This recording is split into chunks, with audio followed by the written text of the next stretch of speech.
Hello and welcome to the Malaysian Grand Prix Round 2 of the Drivers and Constructors Championship for the year 2001. And boy, oh boy, I think we're in for a great race. This track is some track. The drivers love it. The fans love it. They turn up in their hundreds of thousands, and last year really provided some fireworks. Of course, it's been Ferrari's ground. They've really dominated since the track opened, and I don't think things are going to change too much. Alan Jones is over there, and nice to have your company, AJ. G'day, Des. How are you? Well, we talk about Ferrari being dominant. They're doing it again. Yes, it's been a happy hunting ground for Ferrari. As you quite rightly said, they've won the previous two Grand Prix here, and now they share the front row of the grid. But by gee, qualifying was terribly exciting. Ralf Schumacher was on pole for a while. Barrichello just knocked him off. In fact, Barrichello's time was on the very last lap as the flag was out. It looked like it was going to be a Schumacher front row, Michelin with Bridgestone, which would have been unbelievable. But Barrichello did the job and just knocked him back, and now it's a Ferrari front row. Now, it was very hot yesterday when they were qualifying. It was cooler this morning in the warm-up because of a rainstorm. They tell me that the Michelins really like the heat. Yes, it appears that way, Daz. This morning it rained. It rained in the early hours of this morning. And, of course, you can imagine up here now that the rain stopped and the sun's back out. It's really sticky and very humid. It is overcast. I don't believe it's going to rain, but by gee, it's hot. All right, now, Schumacher, 5 races in a row, 6 poles in a row, and he really is now in the company of people like Jim Clark, Sir Jack Brabham, Ascari. I mean, marvellous stuff.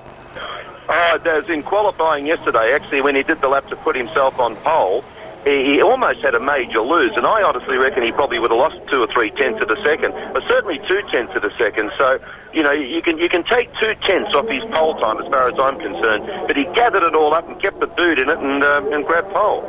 All right, AJ, we'll come back to you a little later on. Thanks very much. Sit back and enjoy it now. Let's have a look at the qualifying highlights that Jonesy's been talking about. Here's a report from Timmy Gilbert.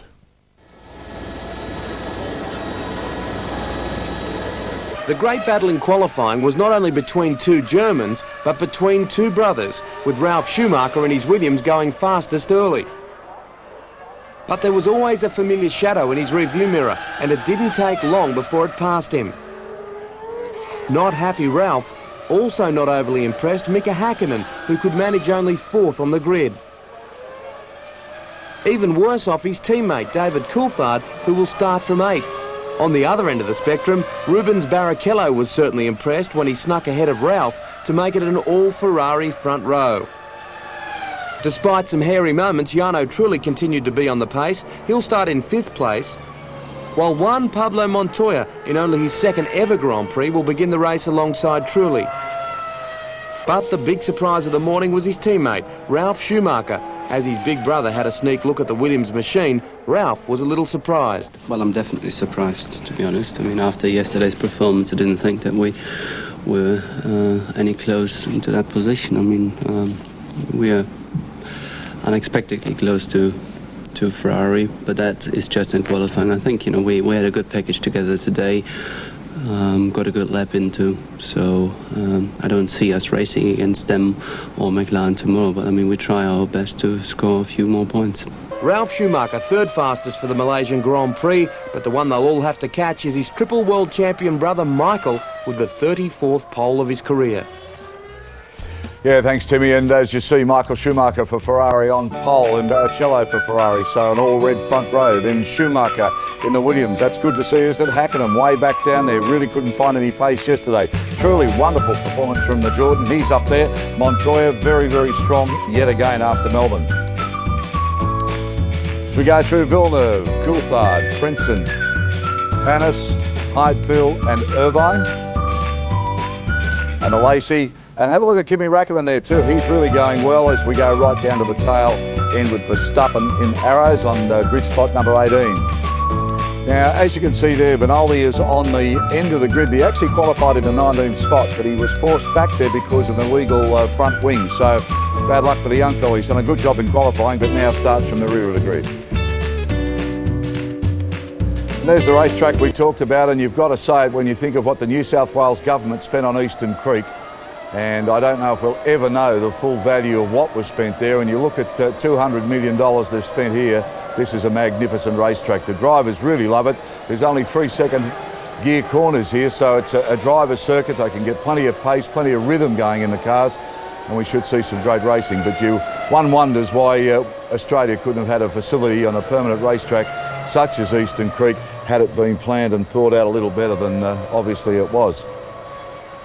Humid, very humid. It's been raining this morning quite heavy. There's a lot of black cloud around. They're saying that the current temperature, as you can see, track temperature, very, very warm. There is a hint that perhaps we can get a little bit of rain later on in the race, and that'll make things really interesting. I'm sure you'd love to see that. But as we predicted in Melbourne, this season is going to be a better season. If Williams can find some pace, Jordan is there with young Trilly. The Honda engines, they've qualified very well as on top of that in just the second race. So still a lot of sorting out to be done, a lot of testing to be done. But Ferrari obviously done their homework in the off-season, and they've come into battle at Melbourne in Australia, ready to fire, and they've picked up where they left off over in Malaysia. We'll have a talk to Mark Webber after the race, and Mark Webber's been doing extremely well. He's been in the news, going very quickly over there. So we'll be talking to him now in the pit segment after the race. I hope you'll stay and join us for that. But right now, let's go across to Murray Walker and Martin Brundle.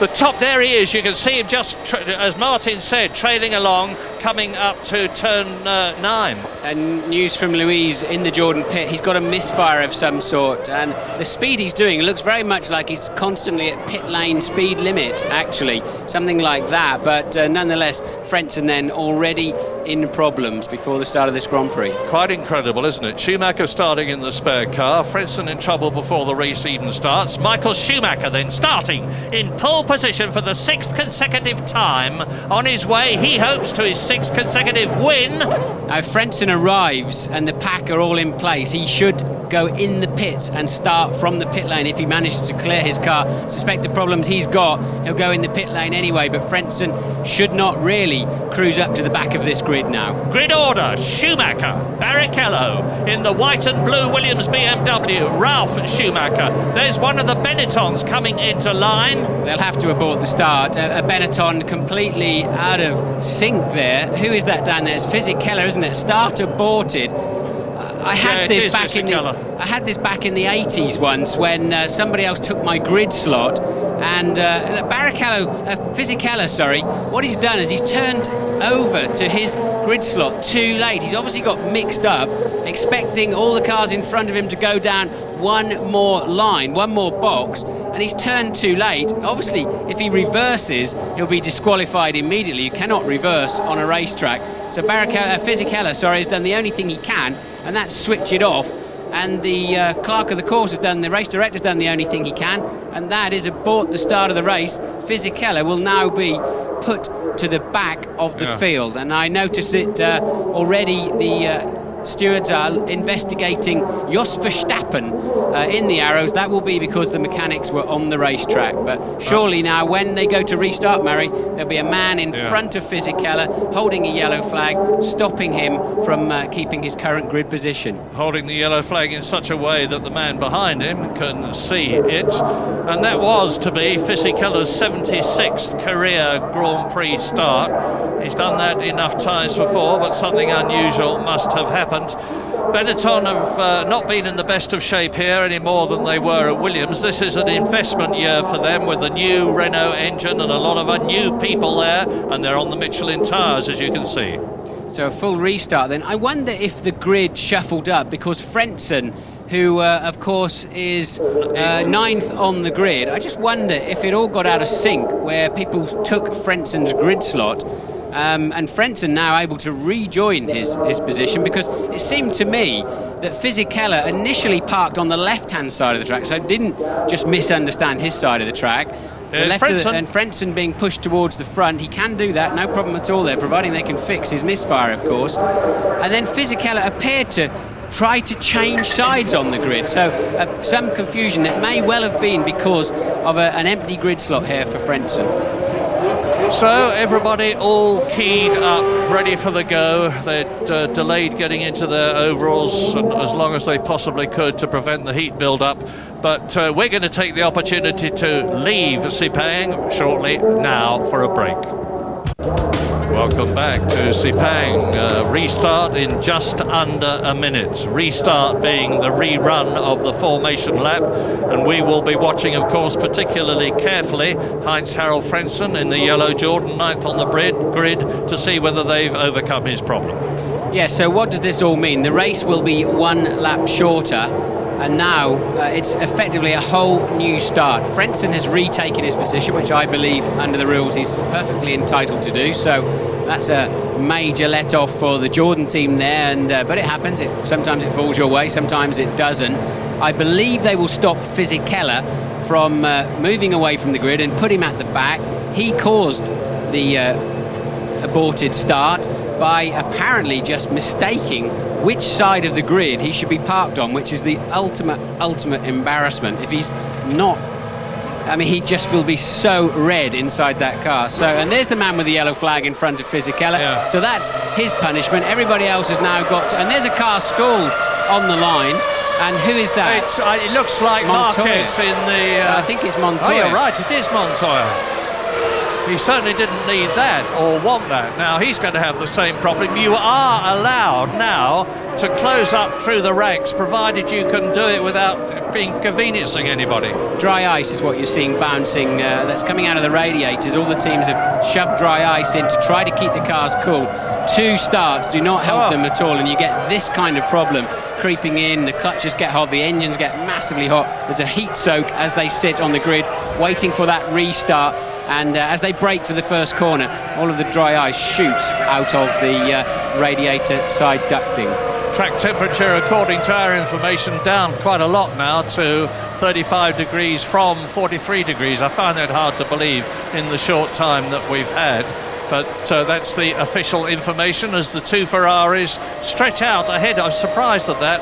I would expect Michael Schumacher, in order to minimise his time on the lead, as Montoya's car is seemingly wheeled away, to lead the parade round slowly. Schumacher, that is.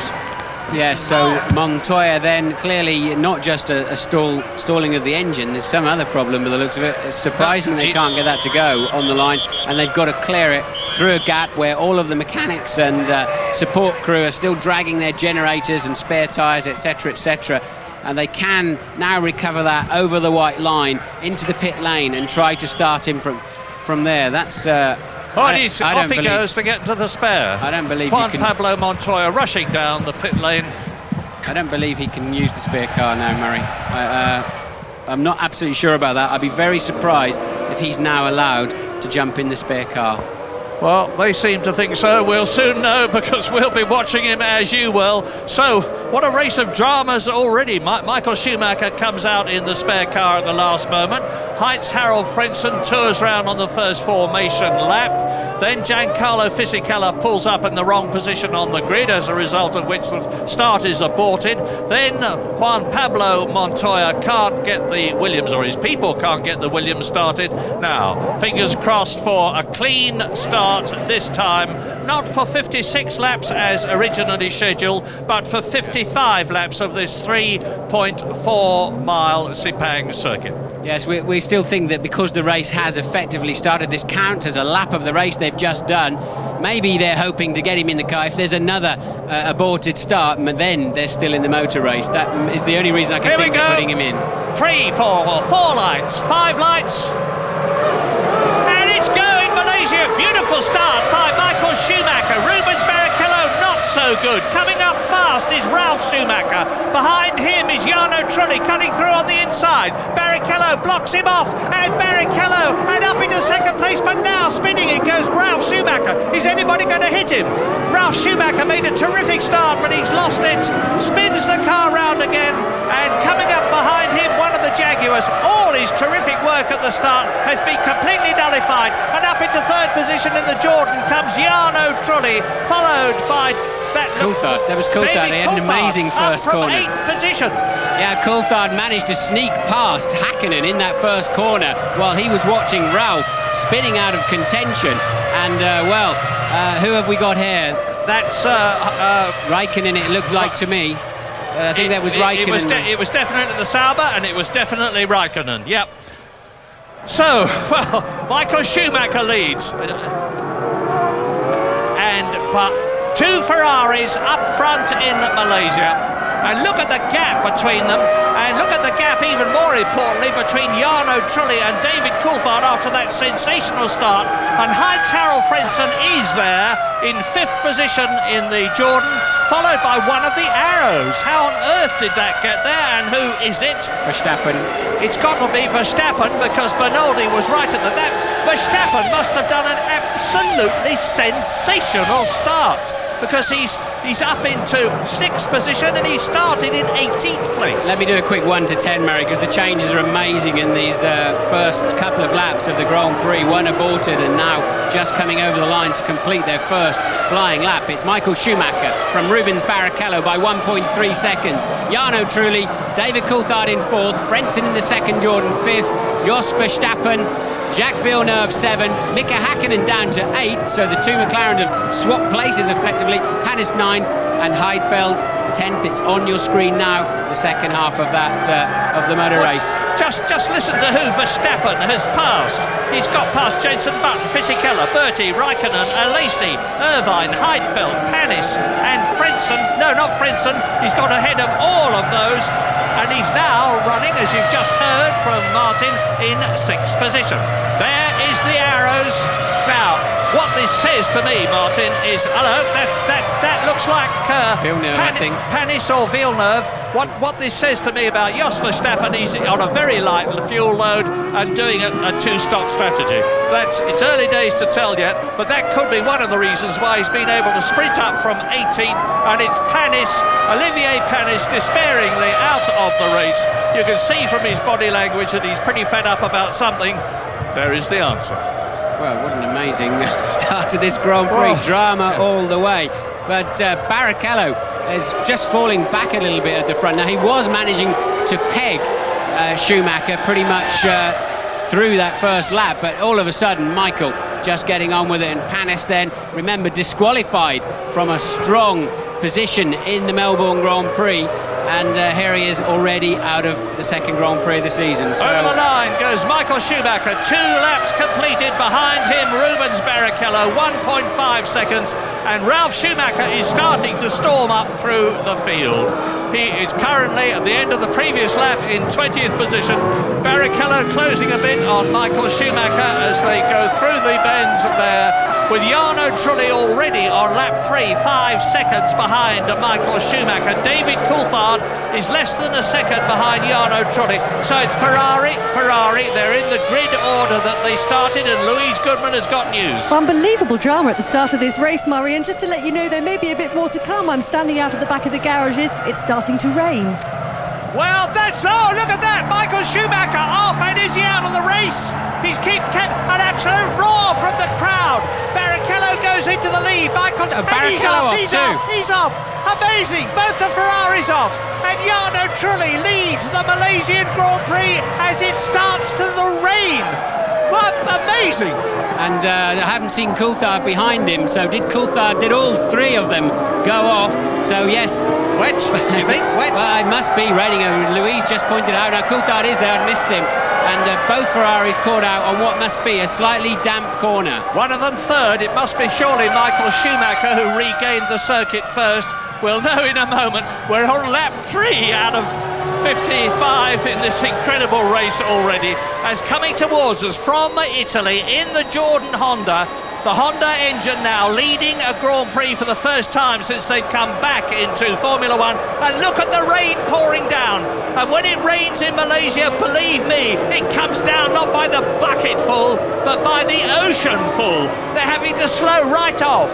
And here's a replay of Schumacher in the lead and Barrichello behind him. I believe they went off probably initially on some oil from Panis's blown up BAR Honda. One Ferrari following the other through the gravel traps. That's caused a few heart attacks back in Maranello, but they both just got away with it, and now it's raining hard. They'll have to come in for wets at the end of this lap, I believe. And you will have seen from that shot that it wasn't Schumacher that regained the track first, it was Barrichello up into 3rd position with Heinz-Harald Frentzen, and in they come for rain tyres. James Allen. Well, there's some cars coming in, Murray. That was the Ferrari team. James. Blinder here. Benetton have played an absolute blinder. They saw the problem. It's absolutely bucketing it down here. Fisichella got service first. Button got service second. Also one of the Minardis, but astonishingly, nobody else came in. Safety cars out. Safety cars out. I'm not surprised because look at this. The conditions are impossible. Two Jaguars line astern in the pits then. So the Jaguars in together. The Ferraris went around one more time. That's not got a lot of groove in that wet they're thinking of putting on there. And you're watching Fisichella, who's out now on wet tyres. But those that carried on past the pits will lose out quite heavily here. Depends just when this safety car picks up the pack. That's picked up Button, hasn't it? It's a Button behind it. Now, we're going to wait for the safety car to come round to try to tell you logically and clearly about what is happening here. But you've heard the word monsoon, and that's Nick Heidfeld sitting in the Sauber, the man who had such a superb race in Australia, finishing in 4th position. Look at his rear wheel spinning. He's beached the car. The ride height in these Formula One cars, the distance between the ground and the bottom of the car is minimal, and he's beached it somewhere, and James Allen has got more news for us. Well, the $10 million question now, of course, for these teams is who do they bring in first? Who do they serve first? Particularly McLaren. We've got two equal drivers. Who's going to get the tyres first? Is it going to be Häkkinen or Coulthard? From the body language of Ron Dennis, it's going to be Häkkinen, would you believe? James Trulli is off. Jarno Trulli has gone off the track. You've just seen him. He was the man who was leading the race when the rain started coming down. Well, this has surprised everybody. I did a scan, and they're not able to get round on their slicks. They're obviously aquaplaning off the road. I think Fisichella's the one who's going to gain most out of this. I believe he's ahead of the safety car and will come back round behind the pack.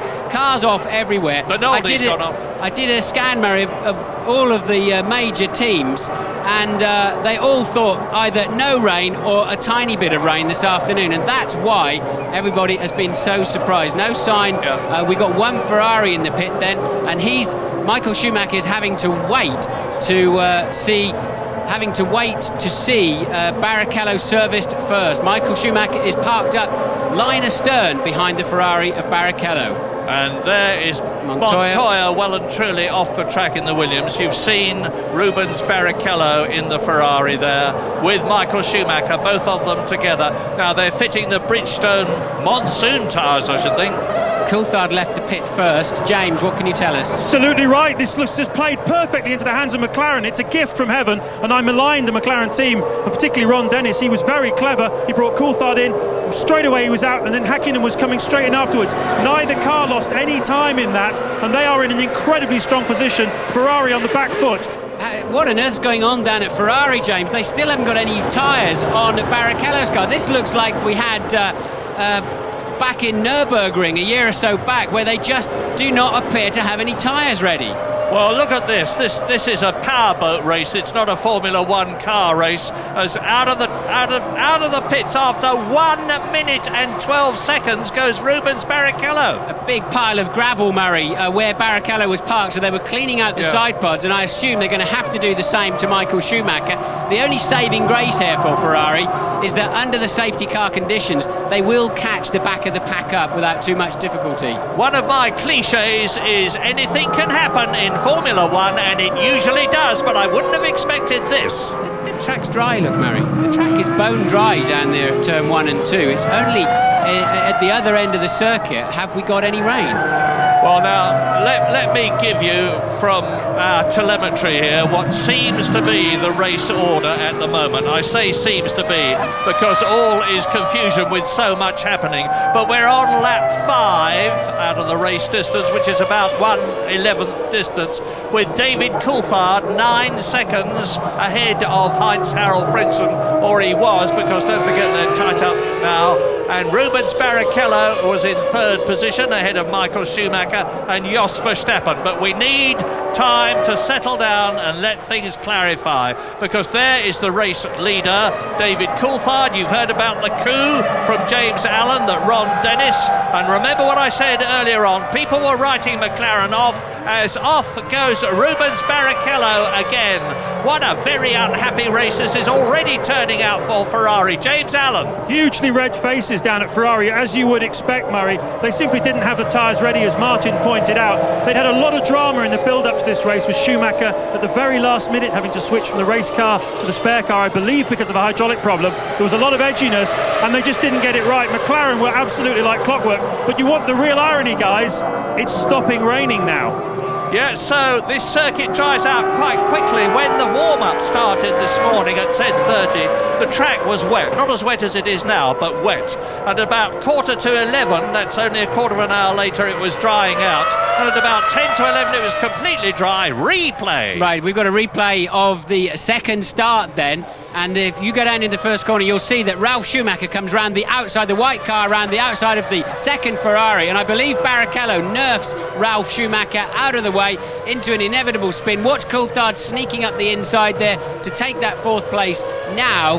And that was all of the drama on the first lap. And another action now, another view of that as they get away. And watch Frentzen too. Yeah, Frentzen had a great start. Rubens again an ordinary start, and it's Michael launching off. And look, Ralf then appearing to have the line into the corner. Rubens keeping going and just nerfed him into a bit of a pendulum spin there. Not a lot Ralf could do about that. He clearly didn't understand. And I think Eddie Irvine got caught up in that somewhere as well, with a spin at the back. Yes, there's Irvine with a spin at the back of the field. But according to the computer at the moment, not what you're seeing on your screen, I think those cars immediately behind the safety car are now a lap down. Coulthard leads this race from Jos Verstappen, Frentzen, Hakkinen, Trulli, Alesi, Fisichella, Ralf Schumacher, Mazzacani, and then the two Ferraris. And then the lapped runners. That may yet unfold because... now the safety car will let the lapped runners pass to come round to the tail of the field and pick up the race leader, which, according to the computer, is David Coulthard. Yeah, and of course they will all have closed up. So who is in second position? Who is in second position? Jos Verstappen is in second position, and he started 18th. Yes, there's 15 runners left in that, and if this race restarts under wet conditions, watch out for Verstappen. I think Coulthard will have his hands full. Jos was very, very fast in the rain this morning, and always is fast. There are 15 runners left in this race, and the top 15 on the computer at the moment, and this is, I assume, now sorted out after the chaos and carnage out on the track and in the pit lane. We saw two Ferraris parked up for 3/4 of a minute, probably even a minute before Michael Schumacher got out. It is David Coulthard from Frentzen, Verstappen, Hakkinen, Trulli, Alesi, Fisichella in 7th, Ralf Schumacher is 8th, Mazzacani in the Prost is 9th, Rubens Barrichello 10th, Michael Schumacher 11th, and then Jenson Button 12th, Bertie in the Jaguar 13th, Tarso Marquez in the European Minardi, and Alonso in the second Minardi 14th and 15th. Everybody else out of the race. So and as you can see, the first four very close to each other, and the others should close up. We're going to see a very strange and special Formula One race now, with Frentzen behind Coulthard, Verstappen he's according to this in third position at the present moment, followed by Mika Hakkinen, and it's going to be real cut and thrust stuff. Well, three cars then. This is a replay you're seeing here. Three cars went off on that lap when it started to rain, all on the same corner. Louise Goodman. Hello, Murray. I'm still here with Eddie Irvine, who's had a rather troublesome race already with just a few laps going. Eddie, tell me what happened. You were spinning all over the place in that one. One of the hours hit me up the rear at the first corner, spun me, and then I got going again, and it was me and Ralph battling, and just a big shower came just as we came to one of the corners, and the three of us went off in a row. Got on and then came in for the pit stop, but there was a problem with the car was overheating or something, and obviously the tyre situation, there was lots of problems. It's going to take us a few days to figure out, piece it all together, what actually happened. What were the conditions like out there when the rain came down? Well, I was lucky. I just came around sort of just before the last corner. I came down, and that's where it was really pouring, and obviously I was coming to the pits, so that point was very, very bad, but I think it's okay now. Thanks, Eddie. A spectator from now on. Back to you, Murray. Here's something I can't explain, Murray, is Frentzen is now up in second place, Verstappen down to third, and that is truly going off. He's currently shown as fifth. He obviously escaped out of that gravel trap at some point. Again, it doesn't say replay, but I believe this is and Coulthard off in the background as well. It's Frentzen. This is this problem that It is truly, but that's a replay. Yeah. Coulthard went off in the background, recovered, and came in the pits first. So they were running first and second into the last corner of that lap where it started to rain. It was a replay, and they both went off in the last corner. Coulthard making it back onto the track first. No news about when the safety car is coming in at the moment. I'm surprised at the big gap between Mika Häkkinen and Jarno Trulli on the track at the present moment. You can see David Coulthard tucked up behind the safety car, and the yellow Jordan to the right is Frentzen. And Frentzen is a changed man this season. He was pretty downcast with Jordan last year because of all the unreliability problems that he had with the car, because he failed to finish 11 times out of the 17 races last year. But he says this is the best Jordan he has ever driven, partly due, of course, to the fact that it's now got this Works Honda engine in it, and it's got colossal grunt. But to the right is Coulthard. In the middle is Frentzen. In the orange car, the orange arrows, is Jos Verstappen. Then there's a gap to Mika Häkkinen. So both the McLarens, which started 4th and 8th, are now in the top 4, with Jarno Trulli in the second Jordan. So both the Jordans are in the top 5, with Jean Lacey making up the top 6, believe it or not, in the Prost. James Allen. Yeah, Martin, the thing to watch for at the restart is Rubens Barrichello allowing Michael to go past him. I've got a feeling that Michael is on a 2-stop strategy here, and that Rubens was on a 1, a bit like the McLarens. Now, that's something to watch out for. The other thing, of course, is as it has now stopped raining, we're going to run around for a little while here. They were going to be coming in the mid-20s, the 2 stoppers. You could push that back to perhaps the late 20s, but certainly this looks as though it might play into the hands of people on 2 stops. If it doesn't rain again, they're all going to be coming in around about that time, because these wet tyres aren't going to like a drying circuit, and therefore the pendulum, which has swung right towards McLaren at the moment, could well swing away again as well. So don't go away, folks, because this is going to be a classic race. James, did you get any idea of who put inters on and who put wets on? Because if you're in the pit lane, it would be very easy to think you needed full wets. Yeah, everybody had inters ready initially because the rain was falling down. It looked like it wasn't going to be a monsoon, and then the monsoon came. My hunch is that's what happened with Ferrari. That's why they were so slow with Barrichello. They initially wanted to put inters on, then they changed their mind for wets and couldn't find them. McLaren certainly put full wets on. It was so heavy, the rain at the time, Martin, you couldn't really have gone any other way. Yes, because we've already seen Barrichello fly off the road, rejoining after his pit stop. So Barrichello then possibly still on intermediate tyres. Yeah, let's explain what inters are.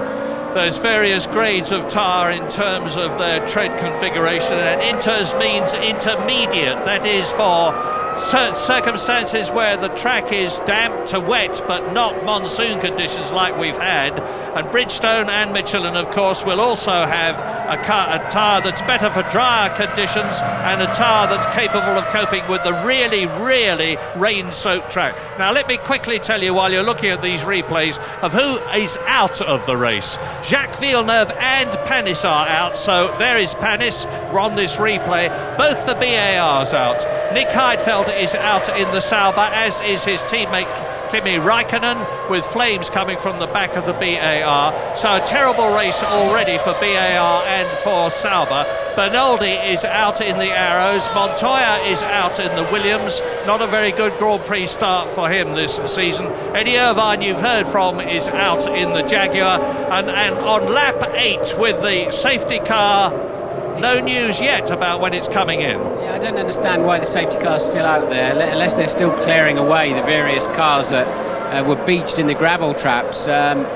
We haven't seen any signs of that on our TV picture, but no safety cars coming in at the end of this lap. Martin, just look at Jos Verstappen. You can sort of almost feel the car pulsating with his eagerness to get to grips with the two in front of him. He hasn't had an opportunity like this since his first season in Grand Prix racing as the reserve driver for Benetton, and he subsequently took over the drive and got 2 third places. Yes, and as I said earlier on, he's very, very fast in these changeable conditions. And anybody who is out there on inters, I think will be within a lap or so, will be on the right tyre, because the full wet is going to get very, very hot in the early section of the lap. The first 4 or 5 corners of the lap are quite dry until now, till the exit of turn 4, look. And then the wet will come into its own for a while. But I think right now, if I was just taking to the track for a test right now, I think I'd be on the intermediates. Well, I said that I was surprised at the gap between Jarno Trulli in 5th place and Häkkinen in 4th position on the track. That's disappeared now. Look at it. So, Coulthard, the safety car is coming in at the end of this lap. Remember that they're not allowed to pass until they get the green light and cross the line.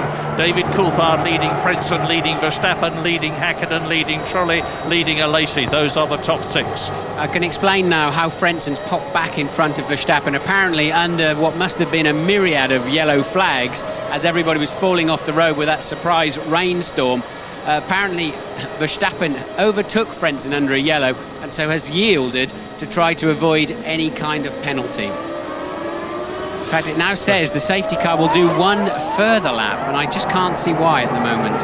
Just as a matter of interest, the man who is driving the safety car is Bernd Mailander, the German DTM and touring car expert. And he's had a lot of mileage in this car, and there's a lot of responsibility on his shoulders now. I wonder if the race director is in contact either with, through one of the teams, with the drivers.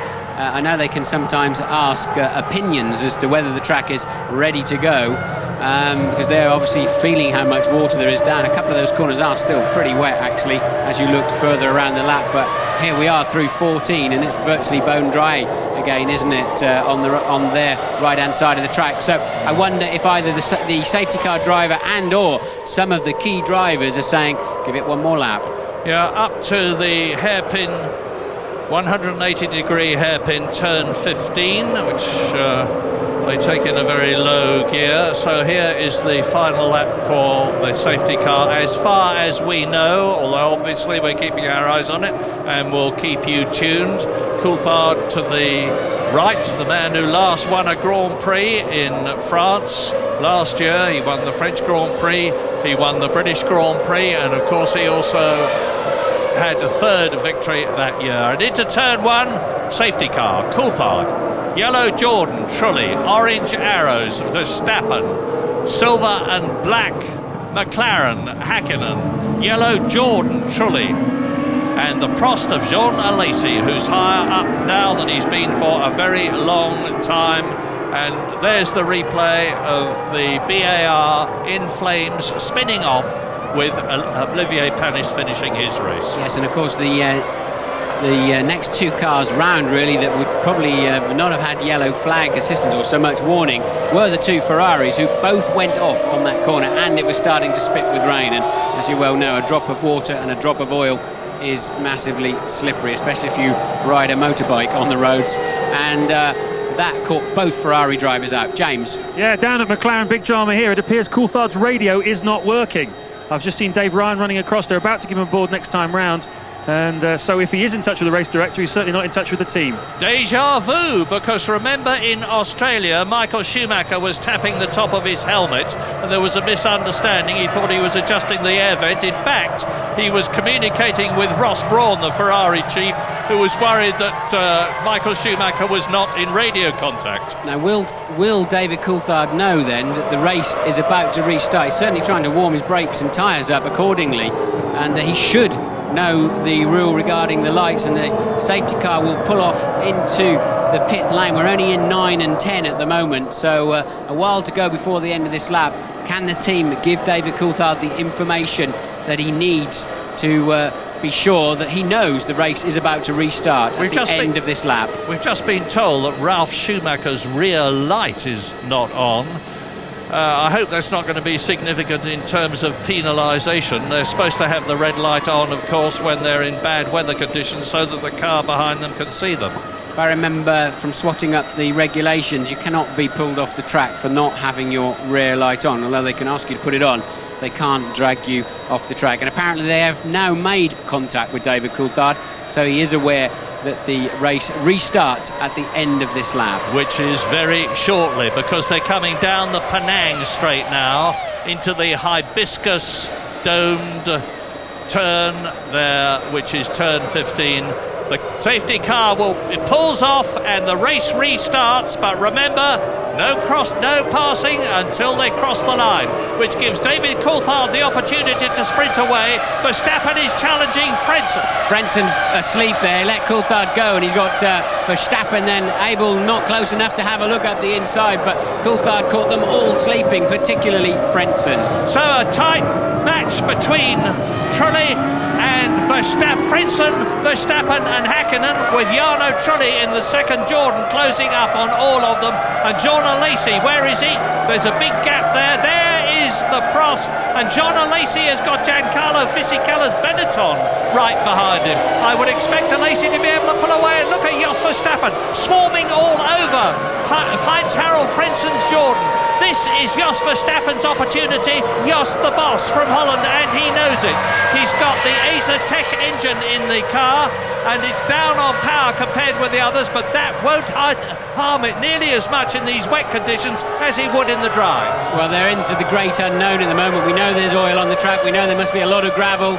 The track is sort of 25% dry and 75% wet or very wet, and Hakkinen now having a good look up the inside of Verstappen into turn 9. Hakkinen looking comfortable. Two McLarens working better in these conditions. Just before I came up to the commentary box, Mika Hakkinen came up to me and he said, "Have a nice afternoon," and I said the same to you. It's already turning out to be a lot nicer than he might have expected. In fourth place and challenging Jos Verstappen for third, Heinz-Harald Frentzen for second, as David Coulthard edges away a bit in the lead McLaren, with Lacey still 6th, Fisichella 7th, and Verstappen having a real go at Heinz-Harald Frentzen as we look through the ball of spray, and Jos Verstappen goes through at the hairpin. Terrific bit of driving. Jos Verstappen second place, Heinz-Harald Frentzen displaced. Well, Verstappen overtook Coulthard in the rain in the warm-up there, so if he can now close that gap to Coulthard, Verstappen may well be able to lead this motor race. So 2.8 seconds down then, Verstappen over the leader Coulthard, and at the back, towards the back of the field, 8th and 9th now are the two Ferraris, just making their way past. They have passed the two Benettons, so they're on their way through the field. Terrific performance, not only by Verstappen but by the whole Arrows team. It's a new car after last year. Mike Coughlin, the designer of Tom Walkinshaw's team, has done a superb job with his people. They've got a lot of new people there, and they're certainly making the most of them all, because Heinz-Harald Frentzen is dropping back. Mika Hakkinen doesn't seem to be able to do anything about them at the present moment, and Ralf Schumacher is up into 5th position in the Williams, and we believe that the Michelin wet tyre is particularly good, and the gap between Ralf Schumacher, who is 5th, and Hakkinen, who is 4th, is a mere 2.4 seconds, and getting smaller. Look, there's the proof. Verstappen second, Frentzen third, Hakkinen going through and taking that third position. So Frentzen has lost 3 places. He's lost second place to 2 places. He's lost second place to Jos Verstappen. Now he's lost third place to Mika Hakkinen. And McLaren are first and third.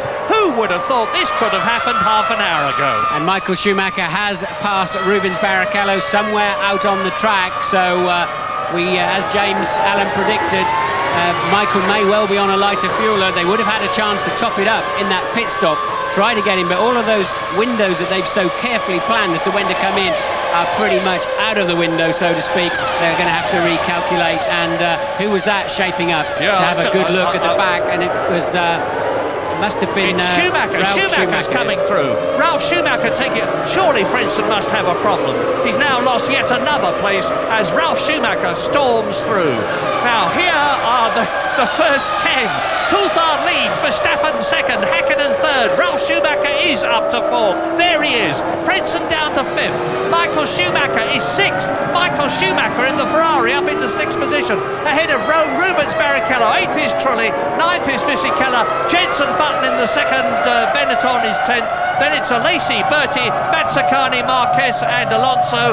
Both the European Minardi still running. Yeah, so Michael Schumacher over a second faster than anybody else on the racetrack last time around. So Schumacher, as ever, very well hooked up and already shaping up to go right round the outside of Frentzen. That's incredible. Into turn 12. and just amazing, just drove right around the outside of him. So Schumacher then up to 5th place. And look at the way Ralf Schumacher is harrying Mika Häkkinen as his brother Michael comes up behind him. The battle of the brothers is beginning, and David Coulthard leads by about 3 seconds as Michael Schumacher visibly closes on his brother, and Rubens Barrichello goes past Heinz-Harald Frentzen. So Frentzen, who had a problem, you remember, on the original start when he had to tour around, may have a that's Jenson Button in trouble, and he's touring. So Heinz-Harald Frentzen may well have a repetition of whatever the problem was. Thought it looked like Button was recovering from a spin actually, but Häkkinen then under a lot of pressure from Michael Schumacher.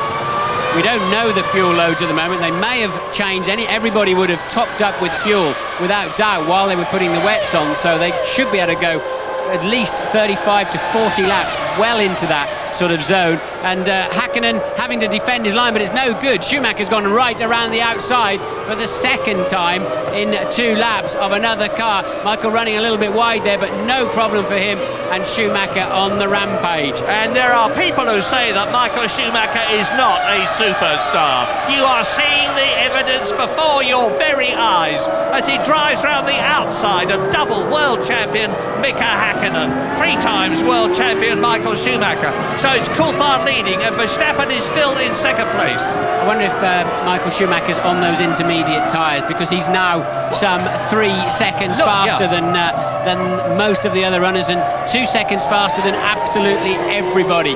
Coulthard up front on lap 14 at the moment with a 2.1 second lead, but beginning to slow with his wet tyres. James.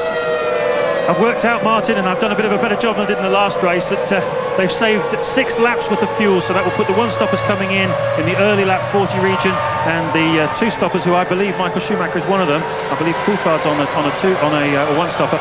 So Michael Schumacher on a 2-stopper will come in around about lap 29 to 30, something along those lines. And the Ferraris are right up with the McLaren now. You're looking at Mika Häkkinen in 4th position, and Look how close it is between the Ferrari and the McLaren, and the McLaren it's Rubens Barrichello there battling against Mika Häkkinen, and he's going, and he does it. Rubens Barrichello passes Mika Häkkinen just as his teammate Michael Schumacher did, except that Michael Schumacher did it on the outside, Rubens Barrichello did it on the inside, and now Ralf Schumacher is closing up in the Williams BMW on Mika Häkkinen. Knowing Mika and the car as I do, I suspect he must have some kind of a problem. I think he's on wets, and I think the Ferraris are on intermediates. And now Michael Schumacher shaping up. He didn't make it to have a stab at Verstappen, so Verstappen stays 2nd. Coulthard only just in front of them now. Look, Coulthard beginning to struggle at the front of the field. Michael now 4.4 seconds quicker than the race leader on the previous lap. They must be on different tyres. Here he goes, Verstappen 2nd, right behind him, the Ferrari of 3 times world champion Michael Schumacher. As we look down on the first 3, David Coulthard, Jos Verstappen, and Michael Schumacher is going to go round Jos Verstappen. Goes through on the inside. Is Verstappen going to yield and let him through? No, he is not. And the rain is coming down again. Barrichello in 4th position. Mika Häkkinen in 5th position. Ralf Schumacher is 6th. Frentzen is 7th. Trulli is 8th. Fisichella is 9th. Luciano Berti in the only Jaguar is in 10th position. And Michael Schumacher has another look at and another go at Jos Verstappen. And still he can't get past. Verstappen is entitled to take the racing line where he wants it to be, and he is doing it fairly and squarely. Yes, the wetter part of the track. Now Michael's got the run up the inside into 9, and it begins to dry up now. So Michael then slicing through into 2nd place, easily as it happens, and I'd be absolutely sure he's on the intermediates, just by the way he's driving around the outside of people in these kind of corners where it's a little bit drier. Coulthard will be the next victim in a very short amount of time, I would imagine. And Michael Schumacher shaking the head of the Ferrari, or the Ferrari shaking its own head, as the reigning world champion closes up on David Coulthard. Shortly, we think, to take the lead. David Coulthard looks at his mirrors. Michael Schumacher dives out from behind his wing, gets through on the inside. No, as they come up to the left-hander, turn 15 at the end of the lap. This is the end of lap 15 in this 55-lap race. 40 laps still to go, and a lot of drama still to come. And now Michael Schumacher goes for it as they come down to turn 1, and then the left-hander at turn 2 and through. Yeah, you can see the pattern on the tyres. Schumacher on different tyres, no doubt about it. It's clear to see from the pattern along the top, and of course the speed through these dry corners. So Ferrari then, whilst it took a long time to find any tyres, at least they put the right ones on. They found the right ones when they did. So now the battle is between Jos Verstappen there for 3rd place and Rubens Barrichello behind him, with Mika Häkkinen in 5th place, Ralf Schumacher, and now there is Barrichello surging past Jos Verstappen. Another manifestation of the fact that they are undoubtedly the two Ferraris on the right Bridgestone tyres at the present moment to cope with these ever-changing weather conditions. Dry, wet, then drying out a bit, then getting wet again. They've got it right, although it took them some time to do so. And it looks now as though Rubens Barrichello will be passing David Coulthard to make it Ferrari 1st and 2nd on lap 16. There's some very dark clouds and a lot of rain falling in the not too distant, just over the hills there. So this is going to be a very changeable race. But if you'd want to know what I'm talking about on the pattern of the tyre, you'll see a groove that's right down the middle of the intermediates of the Ferraris, whereas you'll see 2 or 3 grooves spread across the tyre. If you just look along the very top edge of them, if you get a close-up, you'll see exactly what I mean. That confirms they are different patterns of tyres, and you can see Coulthard's are even a different colour. Those wets do not like dry corners, and that's why Barrichello can simply drive right past him. He gets a lot more bite out of the corners and just builds up speed so much faster than the wet-shod car of David Coulthard. There's a lot of Ferrari fans here, just as there are at all the racing circuits. They're standing up now. The flags are waving. You saw one in the foreground there. They're cheering their heroes, Michael Schumacher, Rubens Barrichello, 1st and 2nd. And it looks to me as though Jos Verstappen now is going to have a go at David Coulthard, because the orange arrows is closing all the time on the silver and black McLaren. It's still Mika Häkkinen in 5th position, doing nothing about Jos Verstappen. He's 8 seconds behind him now. Ralf Schumacher is lapping slower in the Williams than Häkkinen is, but he's still in the top 6. The problem that the runners on wet have got, we're only on lap 17. So much has happened in this race, it seems like we should be somewhere near the end, but amazingly it's just lap 17. They're nowhere near a sensible pit stop window, so if they come in to change tyres, they'll lose best part of 25, 27 seconds doing that. At the moment, they're 6 seconds a lap slower by being on those wrong tyres. So quite clearly, within 5 laps, they will have regained that time. It might be worth them coming in shortly and just going for a set of inters anyway.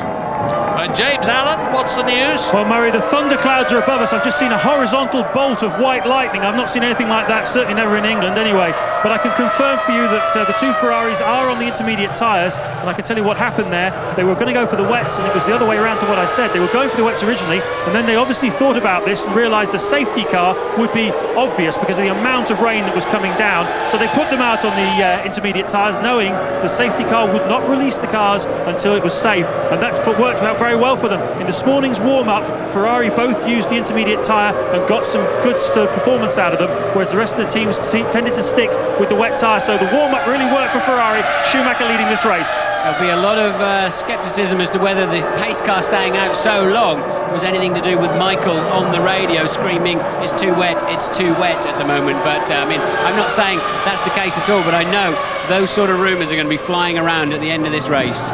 Well, whatever. David Coulthard is now in 3rd position, 1.5 seconds ahead of the orange arrows of Jos Verstappen, and there will be people all over the planet who will be crossing their fingers for arrows and Jos Verstappen. The team have had a lot of adversity in the recent past. Tom Walkinshaw has patiently built up the team at Lee Field in Gloucestershire. They've got a magnificent facility there now. He's put a lot of money into it, and Jos Verstappen is making it pay off at the present moment, because look at the gap between him and Mika Häkkinen. It's 9 seconds, and there is the McLaren, and you see Ralf Schumacher in the background coming round. things are getting quite spread out. There's a 26-second gap now between Michael Schumacher in the lead and Ralf Schumacher, who is in 6th position. If it doesn't rain soon, I think Coulthard and co may as well come in for some intermediates. They're still losing over 5 seconds per lap to the Ferraris on those inters. Yeah, I would have expected in normal conditions on a 2-stop strategy, people to start coming in round about lap 22. That's what they did last year. We're on lap 18 at the moment, and Michael Schumacher is romping away.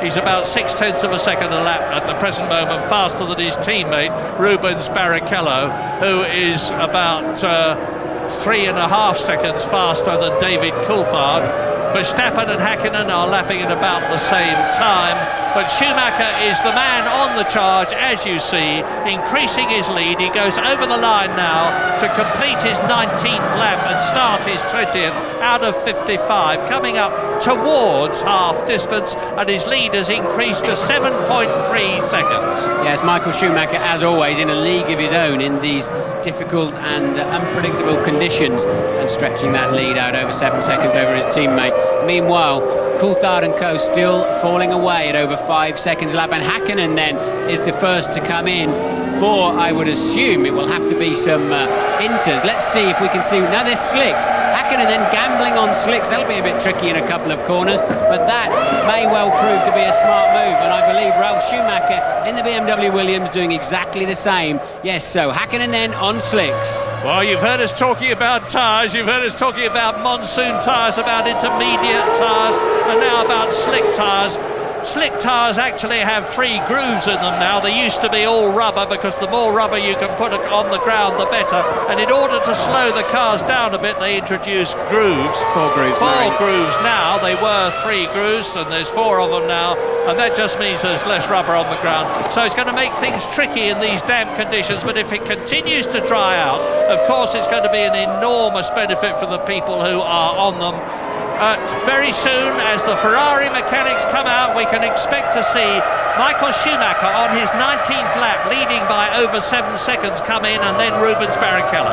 Yes, surely they'll bring Coulthard in on this lap. He's going to lose way too much time when those slicks get up to temperature on the other runners. So Coulthard surely will pit at the end of the lap too. And well, they're intermediates they put on the Minardi, so they're not going to gamble on slicks. And Coulthard then coming down the final straight into turn 15. Will he take to the pit lane, or will he go for one more lap? And he's going for another lap. Yeah, he's going on running very wide. That was Fernando Alonso, incidentally, in the Minardi, running 15th at the present moment.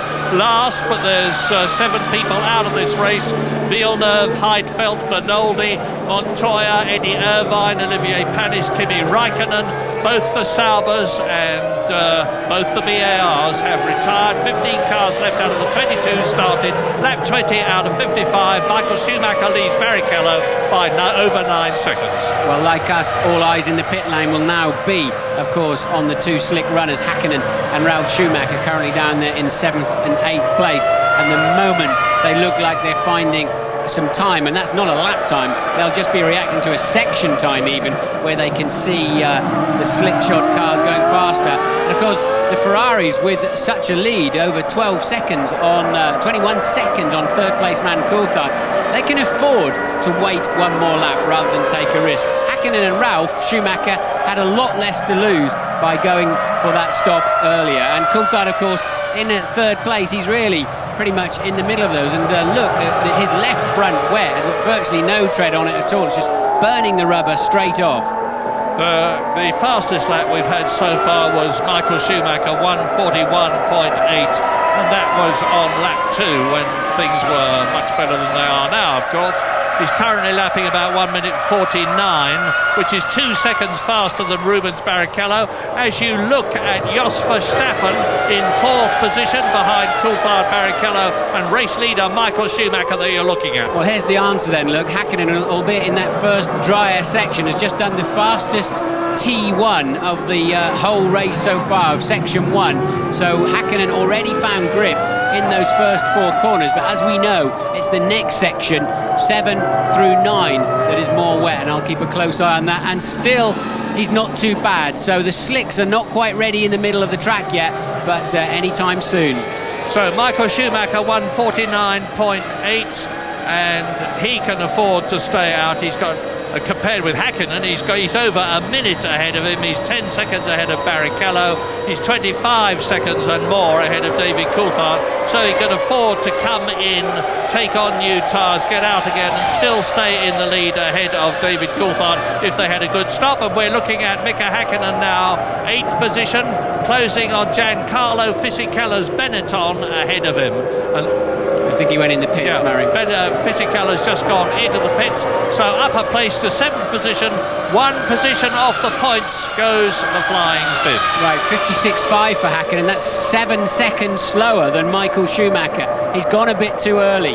It's too wet in the middle of the lap. Of course, he's got to build tyre temperature up. He's got to learn where those slicks will give grip and will not. But that was a pretty slow first lap there for Häkkinen. And what did Ralf Schumacher do? Same time. So the slicks, they're touched too early. Fisichella out on slicks. Well, he's come in later, but has he still come in too early? People say to me, why doesn't the best driver always win the race? And I say, well, you know, the best driver has to have the best car, he has to have the best backup, he has to have the best engine and mechanics. Of course, he has to have the best tyres, and he has to have the best tyres for the circumstances. And that is what Schumacher has got now. Barrichello in the pits then. So now let's see what Barrichello, surely they'll obviously put slicks on him and fuel it up. So they're just in a 2-stop window now. They can bring themselves back just about on schedule with this, and very used looking slicks there. They look quite new at the rear actually, and they're still trying to clean the side pods of Barrichello's car. I wonder if well, of course, remember, he went off after he changed tyres last time, trying to catch the pace car up. He's been off once again since his initial spill in tandem with Michael Schumacher earlier in the race. Yeah, for some reason they were expecting a lot of debris here anyway. I know the BARs have got special wire mesh guards that they can rip out at the pit stop to clean out the side pods. Now they've got longer side pods this year, so the radiators are further back, and it's very difficult for the mechanics to reach into the side pods and get debris away from the radiators. And if there's debris there, it's going to be affecting the cooling of the engine. It will overheat and they'll be in problems. Lap 22, Schumacher leads Barrichello now by 16.6 seconds. There's bags of movement there in the Jordan pit as out comes Heinz-Harald Frentzen, who was in 6th position. Well, I don't know what they're reacting to by bringing these cars in, because the mid-sector's just 3 seconds too slow. I know it'll come round quite quickly, but at the moment they're still, of course, they were on wets, so I suppose they're moving from wets to slicks, and I'm comparing them with Michael on the intermediates, but nonetheless it is still a touch too early for slicks. No, not now, I think, Martin. Mika Häkkinen has just done the fastest first sector, as you pointed out earlier on, but this is the fastest of the whole race, 25.7 compared with Michael Schumacher's 26.2. There is Jarno Trulli in 5th position in the Jordan, and the order is Schumacher, Barrichello, Coulthard, Verstappen still hanging on in the arrows, in the points in 4th place, ahead of Jarno Trulli that we have just seen. Heinz-Harald Frentzen, both the Jordans are in the top 6, as are both the Ferraris. Mika Häkkinen in the 2nd McLaren is out of the points, he's in 7th place. Ralf Schumacher is 8th, and you watch now the Jordan, here it comes. Coulthard's getting some good lap times in now on his full wets. He's down to within 2 seconds a lap of Michael Schumacher. We're going to take a short break. Coming up towards half distance in this incredible race of incidents and surprises here in Malaysia, with Michael Schumacher leading David Coulthard and Rubens Barrichello as positions change all around, and you're looking now at Ralf Schumacher in the Williams BMW challenging Heinz-Harald Frentzen, who retains his lead, who is attacked again by Ralf Schumacher, who has to back off. The series of bends means that the man on the inside has the advantage, and it's first one and then the other. Yeah, and stonking speed from that Williams BMW, and Ralph's got up the inside, but that's going to be a bit nip and tuck, and Frentzen having to yield there really. But now is the right moment to be on slicks. For sure, now they're just shaping up to be quicker than the full wets. Häkkinen now finally on slicks, quicker than Coulthard on the full wet, and now is the moment to come in. And you can see Frentzen desperately still trying to find some grip, and teammate That's Trulli, so he must be coming up to be lapped by Trulli. No, Trulli just come out of the pits, actually, so Trulli was in 4th, having now made a pit stop off camera, and now falling back behind Frentzen as Bertie makes his way out of the pits. He was in 9th when he came in. Yeah, but people are coming in all the time now. That is the Benetton of Jenson Button, who is running in 14th place out of the 15 competitors who are still running from the 22 who started. All those retirements earlier on, primarily through people spinning off in the sudden monsoon deluge that we had here at Sepang, Kuala Lumpur in Malaysia. Michael Schumacher really flying, 1 minute 47.8 he has just done, compared with David Coulthard 1:51.9. But Michael Schumacher is now, Mika Häkkinen is now very quick indeed. He's up into 5th position ahead of Jarno Trulli and Heinz-Harald Frentzen. Both the McLarens then, the McLaren Mercedes in the top 6, both the Ferraris in the top 6, and completing the top 6, Rubens Barrichello, Jos Verstappen, who is 4th, and Ralf Schumacher, who is 6th. Yeah, surprised to see Coulthard going round again in the 2nd place, man. He must be just about the only one out there now on the full wet tyres. The 2 Ferraris, or 1 Ferrari now, Michael Schumacher, still easily the fastest man on the track on those inters that they took an awful long time to choose, but turned out to be a spectacularly good choice when they did finally bolt them on. I was talking earlier on about the heat conditions. Well, both the track and the air temperature have gone way down now. 26 degrees and 27 degrees for the track and the air temperatures. The track has cooled, of course, with all this water on it, and it was up round about 43 degrees when this race started. But Michael Schumacher leading the race is showing us yet again what a rain master he is. We've seen some sensational performances from him in Spain and Monaco. James Allen. Yeah, still some communication problems here for McLaren. I think they're going to try and fuel to the finish. Or he was away very sharply. Yeah, maybe not fuel to the finish there, actually. He was away very sharply. Nearly took the hose out, 8.8 seconds. But still some communication problems there, Martin. And this is interesting for you. Those tyres were out of that blanket for well over 2 minutes. And the temperature has really dropped here. Is that going to hurt him? It'll make it a bit tricky for 3 or 4 corners, as he'll certainly understeer into turn 1 here. But did he get back out in front of Barrichello?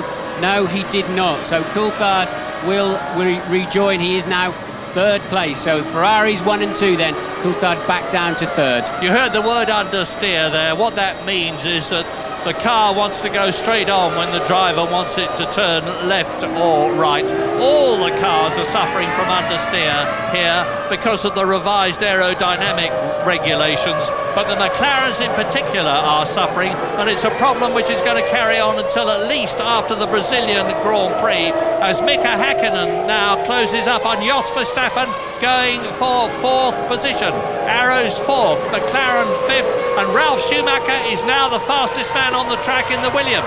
In section 1 that is, but Verstappen still cutting the mustard, look, and obviously very quick in the I think he'll lose some of that advantage now that he had earlier on in the race when he was running as high as 2nd place in the early stages after the restart behind after the safety car released them, and Verstappen really still managing to hold his own against Häkkinen in 5th place. Now we are at half distance now, lap 27 out of 55. Here is the order and here are the gaps. Michael Schumacher Ferrari leads David Coulthard McLaren by 47 seconds.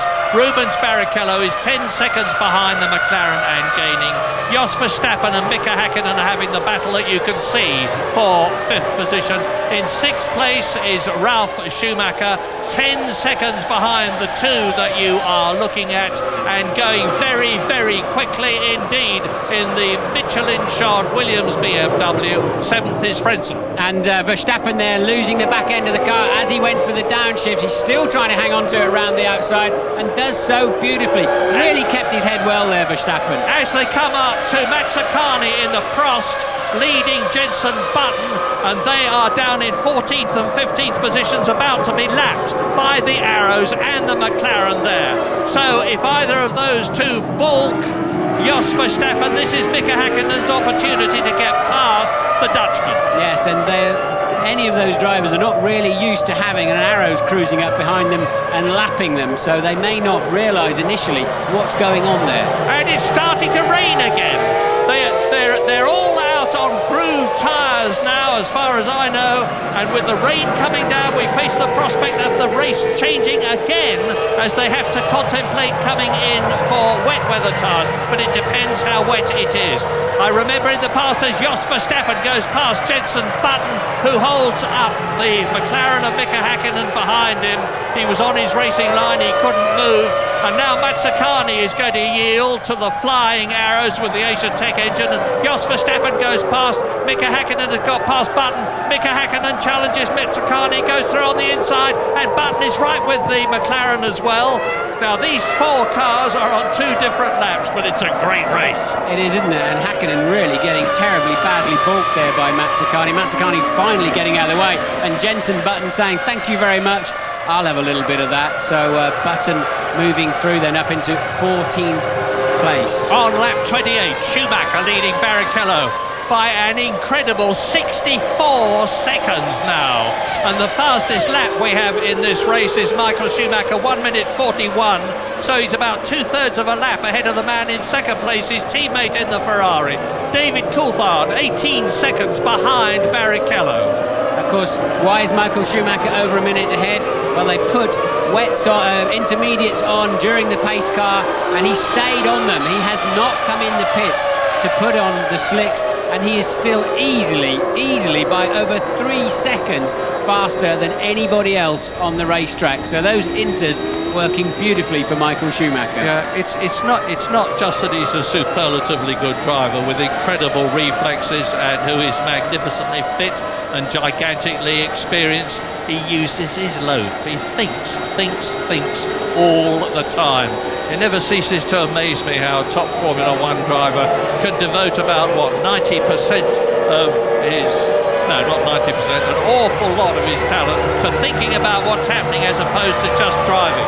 And they're really having to tread carefully out there, Marion. Look at Ralf Schumacher now homing in. He was 5 seconds a lap faster than Häkkinen on the previous lap, although we did see Häkkinen getting caught up in the back markers.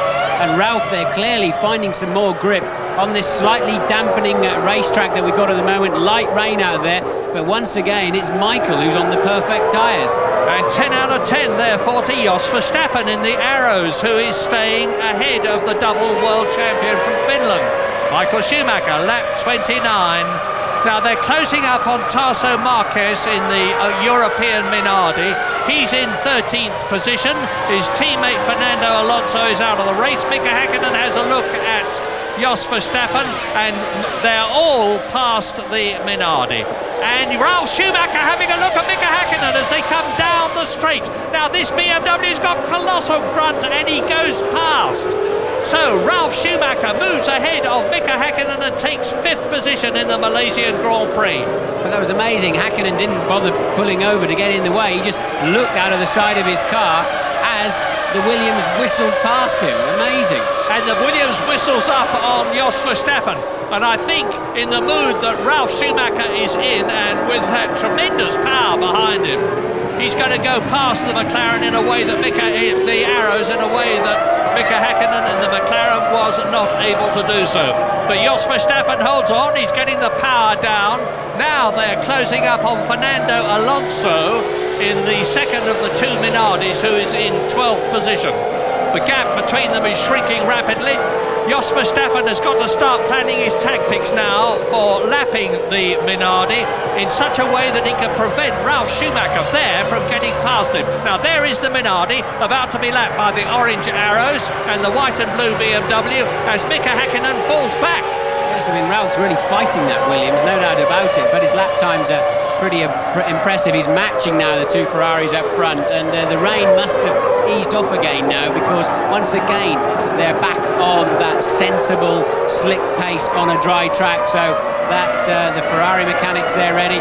Now finally Barrichello matching Schumacher's lap times.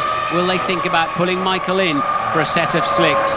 and that will be at the end of lap 30 for Michael Schumacher, finally going to those slicks. And the moment of truth is coming now for Jos Verstappen as he comes up to the Minardi, which moves over and lets him through. Nice bit of driving from the inexperienced Fernando Alonso, a star of the future if ever I saw one.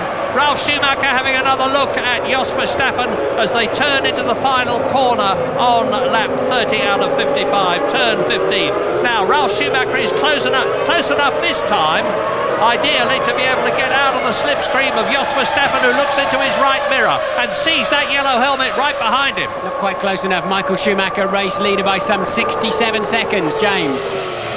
As I said it, Martin, lap 30, he bought himself 6 laps with that safety car period. They're putting the slicks on. What they've been trying to do is push it towards the one-stop fuel window. And as you can see now, all this fuel going in. Yes, he's fueled through to the finish. 12.8, he's fueled through to the finish, and Coulthard is not.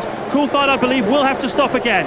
And you saw the mechanics reach deep into the side pods to clear any debris out of them. I'm not sure Coulthard will stop again, James. If he started the race with a lot of fuel on board, he wouldn't need to stop any longer. Even if he stopped early, he wouldn't need to refuel for much longer than Michael Schumacher, but we'll have to wait and see on that one. But Schumacher clearly then will retain his lead. He had 67 seconds when he came in. He's going to lose about 27, 28 of that, so he'll still be in the lead by over half a minute.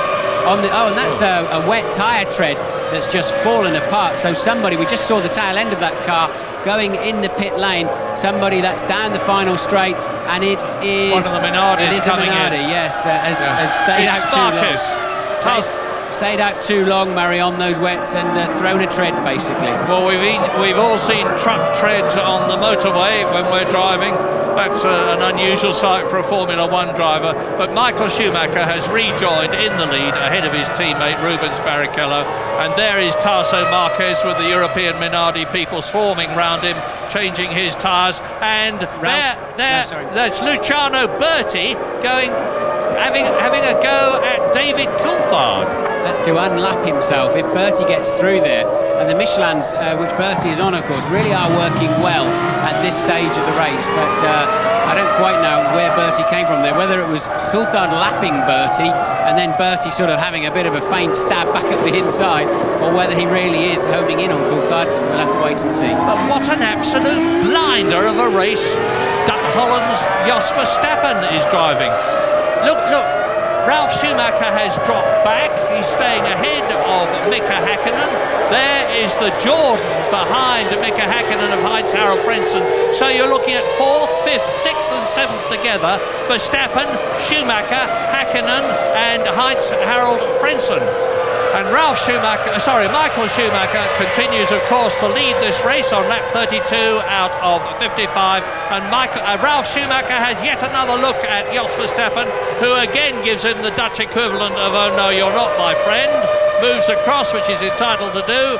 And Ralf Schumacher has got to think again another day. Look at the gap between 4, 5, 6, 7. Very little. Yes, Frentzen homing in. He's some 2 seconds faster than that trio in front of him. And what are we going to see here? We're going to see it's a puncture actually on the Minardi, and later on it throws a tread. That tread gets left in the middle of the final straight. A dodgy situation to get out there and recover that, although the marshals will have a very good and long view down the track. Look, that'll have to be picked up, and that wants gloves on it when it's picked up, because that'll be extremely hot. So Verstappen then creating a little bit of a traffic jam behind him. If they've got they just haven't got now.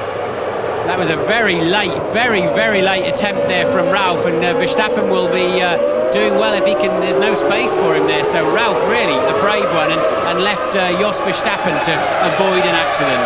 Who stays ahead of Mika Häkkinen, so Ralf Schumacher moves up into that place held by Jos Verstappen, up into 4th place. But Jos Verstappen still very much in the points, now with Mika Häkkinen breathing down his exhaust pipe, and Heinz-Harald Frentzen doing the same to the Finn, Mika Häkkinen. Look at that yellow Jordan as they come round the right-hander. He's having a go at Mika Häkkinen. I don't think there's enough braking zone into 4, and now he can't make it in there, but Häkkinen clearly getting out of shape in turn 2 and giving Verstappen a bit of breathing space in the arrows, and Frentzen a look at him. But anyway, Häkkinen manages to keep what currently is 6th place. Now the bung has been pulled out for Ralf Schumacher. He's got a clear track ahead of him. We're going to see the power of that BMW engine. We're going to see the way the Michelin tyres hang on. We're going to see the way that superb Williams chassis handles the going here at Sepang, because the gap is ever increasing and Mika Häkkinen still can't get past. Race order then, lap 33 out of 55. Michael Schumacher, after what we believe is his final pit stop, leads his Ferrari teammate Rubens Barrichello by 28 seconds. David Coulthard is a further 25 seconds down the road, 3rd place. You've just seen Ralf Schumacher move up into 4th place, and the battle there is between Jos Verstappen in the orange arrows and Mika Häkkinen for 5th and 6th. Heinz-Harald Frentzen in the yellow Jordan is behind them in 7th place. And he is 18 seconds ahead of Jarno Trulli in 8th position in the 2nd Jordan. Fisichella is 9th in the Benetton and Jean Alesi is 10th in the Prost. And with that news we leave Sepang, but of course, as ever, we'll be back. Lap 34 out of 55, and whilst this is the race on the track for the positions held by Verstappen 5th, Häkkinen 6th and Frentzen 7th. The man who is really flying here is Ralf Schumacher in the Williams BMW, who is in 4th place and gaining on 3rd position David Coulthard at the rate of about 1.4 seconds a lap, and the gap between them is about 12 seconds. So there's going to be real excitement there, but it's still Michael Schumacher out on his own, having had his final pit stop, we believe, leading his teammate Rubens Barrichello in the Ferrari by 25 seconds. Häkkinen just can't find enough straight line speed, even in the slipstream of Verstappen's arrows, and he can't stay close enough through 14 to have a good run. Plenty of straight line speed then in the arrows, so he's going to have to make a do or die effort up the inside, as Ralf Schumacher did in the end to pass Verstappen. But as soon as Ralf was released, you're right, he's now the fastest man on the track, down in the 1 minute 45s, hauling in David Coulthard at 1.5 seconds a lap. That's going to be the scrap for the final podium position, assuming the two Ferraris have no further problems. So a good scrap shaping up there then, but Verstappen still hanging on in front of Mika Häkkinen there. That's 5th, 6th, and with Frentzen just in tow, 7th place. Have you seen Tom Walkinshaw here, Martin? Haven't seen Tom this weekend, no, he's probably listening to us at home. Tom, the boss of the Orange Arrows team, if you're watching, Tom, we're hanging on for you, and I'm sure you are sitting there biting your fingernails because Jos Verstappen is doing a terrific job for you, as has everybody else at Leafield. The Arrows is really superb here. Yes, and while we were in the break, Fisichella dropped out of the race with some kind of mechanical problem by the looks of it. So Fisichella now out of the race, and we are down to just... Well, we've still got 14 runners left. We haven't had that's the first car to fall out for a while. And Frentzen is now starting to give Mika Häkkinen a hard time. And Australia's team, Australia and Italy's team, the European Minardi team has got both its cars still in the running. Marquez is 14th out of 14 and Alonso is 13th out of 14, but they're both doing terrifically well to stay in this race as they have done.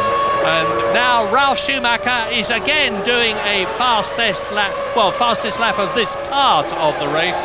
There's still about 4 seconds off the fastest lap of Michael Schumacher, which was on lap 3 in the Ferrari when conditions were very good indeed. But now Mika Häkkinen has got Frentzen behind him and Verstappen in front of him as they come out of the final turn, down the Kuala Lumpur straight into turn 1. And look at the arrows. It's not losing anything to the Ferrari, to the McLaren. Not at all, is it? And it's Häkkinen now coming under pressure. Ralf Schumacher just on a massively fast lap of 1:43.6, still hauling David Coulthard in. And also Barrichello beginning to close that gap down, but it's still a full 24 seconds that he's behind teammate Michael Schumacher. Well, last year the order was Michael Schumacher, the winner, David Coulthard in 2nd place, Rubens Barrichello in 3rd position. Those 3 drivers are up there in the first 3 positions on the podium this year in a different order, because Barrichello is 2nd and not 3rd, and Coulthard is 3rd and not 2nd.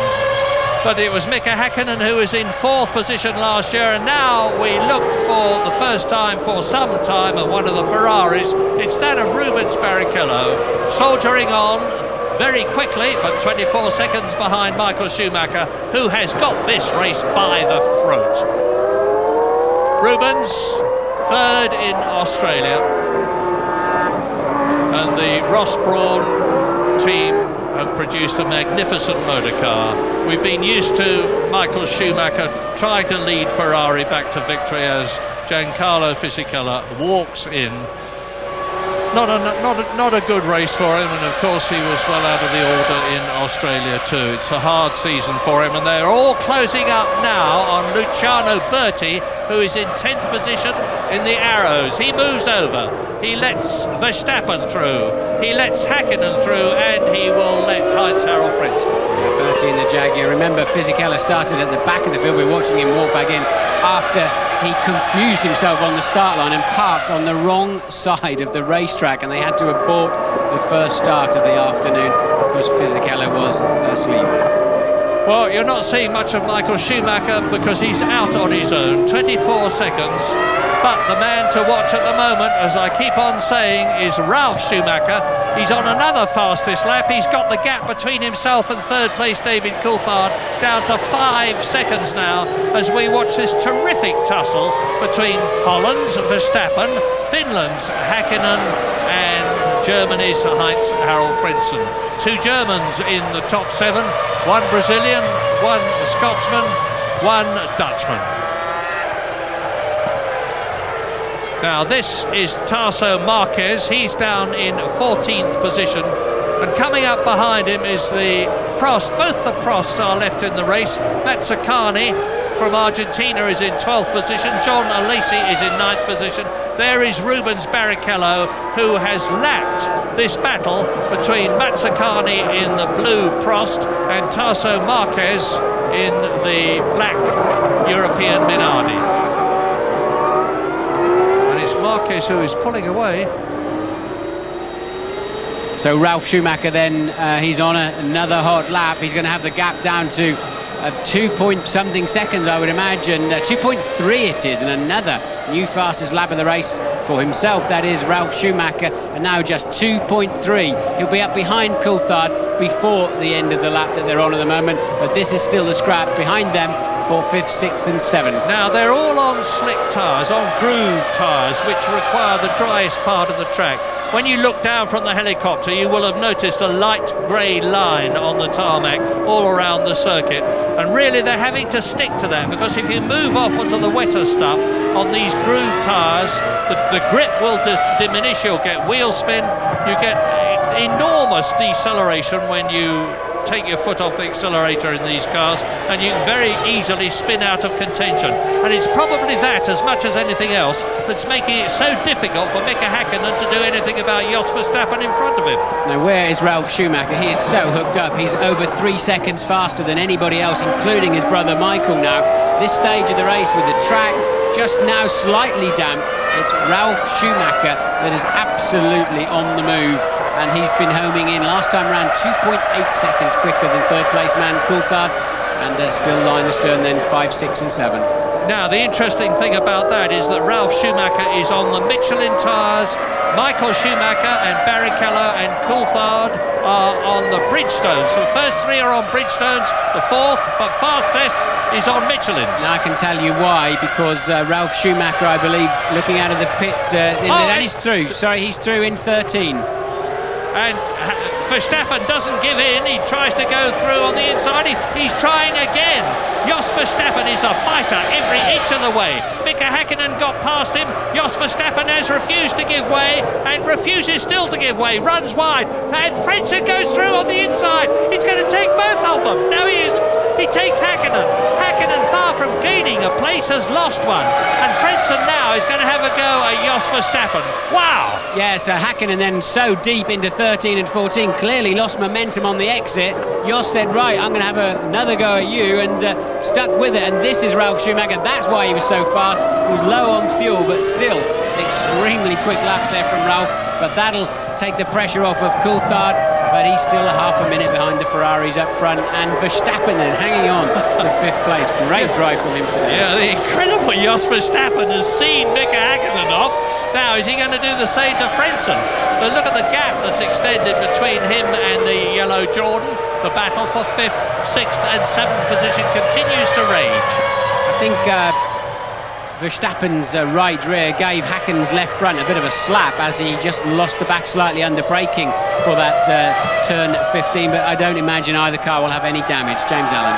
Yeah, while all that was going on, Martin, Ralf Schumacher, the reason he was flying beforehand, he dived into the pits. He had pitted on lap 17. They rolled the dice on a 2-stopper and it's not worked for them today. He's slipped down to 7th place now, but the reason he's been able to make such good progress, apart from the fact that Michelin's are working well here on this warm surface, is his straight line speed advantage from the BMW engine. 9 kilometres an hour faster than either Ferrari or McLaren. Pretty awesome. Yeah, and talking about championships, which we now can start to do, because we're on lap 40 out of 55, as Mika Häkkinen has a look at Heinz-Harald Frentzen. Ferrari, of course, are on a potential 16 Constructors' World Championship points, 10 for Michael Schumacher if he wins, 6 for Rubens Barrichello if he is second, and that would give them 30 points in the Constructors' Championship. McLaren are on a potential 5 points. Here we go again with a replay then in turn 15, and yes, Jos just getting the back, stepping out as he was downshifting very, very late on the brakes, obviously to try and keep up the inside, and well, Frentzen there really almost having a chance to jump the pair of them at the same time, but didn't quite have the commitment to make it up the inside of Verstappen as well. We're going to take a short break. So, as Rubens Barrichello on lap 42 out of 55 sprints out of the pit lane after his final 3rd pit stop, the question is Mika Häkkinen, who has similarly been in for a tyre change, going to be in the points at the end of this race? It doesn't look like it at the moment. Barrichello had a 33.8 second lead over 3rd place man Coulthard before he made the pit stop, so quite clearly he will remain in 2nd place. Big question is, how much fuel does Coulthard have on board, and indeed Michael Schumacher up front? We think Schumacher can go to the end. I suspect Coulthard may be able to go to the end unless he's swapped strategy during the race, but let's see now. Verstappen still on the racetrack now, up to 4th, Frentzen 5th, then Ralf Schumacher rejoining after his stop in 6th, Häkkinen 7th. James, what can you tell us? Yeah, splash and dash there for both Barrichello and Häkkinen. In Barrichello's case, I think it was also a little bit to do with the fact that he may be running some pretty high temperatures. They've been trying to clear those radiators at both of his pit stops from the moment where he went off. My calculations are that Michael has enough fuel to go to the finish. Now, I said I thought Coulthard had to stop again, and you said you thought he didn't. And I've been doing a bit of maths on this. You might well be right, provided that Coulthard started with about 110 kilos of fuel at the start of this motor race, because he only took 60 on lap 27, and it doesn't work out any other way. So if he started that heavy, he could go to the finish, touch and go, but it's quite a possibility. These cars carry 110 kilos. I'm not sure what the capacity of the McLaren is, but that would be absolutely at the very, very top edge. So Coulthard may have to do a short fill towards the end. So he's 3rd at the moment. So Schumacher leads then by it was 18 seconds before Barrichello's next pit stop. Then Coulthard, Jos Verstappen, Frentzen 5th, Ralf Schumacher 6th, and already flying again now, Ralf Schumacher. Now he's up and running with a new set of tyres. The point of all that Martin's just given you is that Mika Häkkinen is not, repeat, NOT in the points. He's in 7th position at the moment, and you look now at Jos Verstappen in the arrows, still staying ahead of Heinz-Harald Frentzen, still on a potential 3 World Championship points for a 4th position, which he will have richly deserved. His teammate Enrico Bernaldi, the Brazilian, in his 2nd Formula 1 race, long since disappeared from the Malaysian Grand Prix. Indeed, he was the 5th retirement when the conditions were just about at their very worst. Well, Verstappen, we think, will stop at the end of this lap. The Arrows mechanics are in the pit lane. He, of course, is the only Arrows driver in the race. Bernaldi dropping out very early on, getting caught out when the rainstorm came, and there are the Arrows mechanics in the pit lane. So Verstappen will finally have to yield to Frentzen via the pit stop, and the signals we're getting back from our information from the F1 ITV pit crew is that Frentzen does not have to stop again. Well, it's Tasso Marquez in the European Minardi who is 14th. He's been lapped several times already. He's about to be lapped by Verstappen, who will be coming in at the end of this lap from 4th place to give that position to Heinz-Harald Frentzen. Some reward to the German for hanging on the way he did, and for scrambling past Mika Häkkinen the way he did. Marquez moves over, past goes Verstappen, past goes Heinz-Harald Frentzen.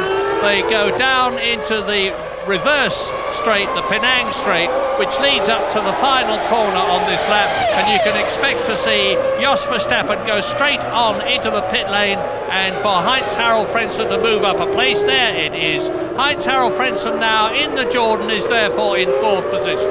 His teammate Jarno Trulli is down in 8th position, with Mika Häkkinen 7th ahead of him, and the gap between Verstappen and Häkkinen was about 10 seconds, so Verstappen is going to lose positions, and he's going to have a struggle to be finishing in the points.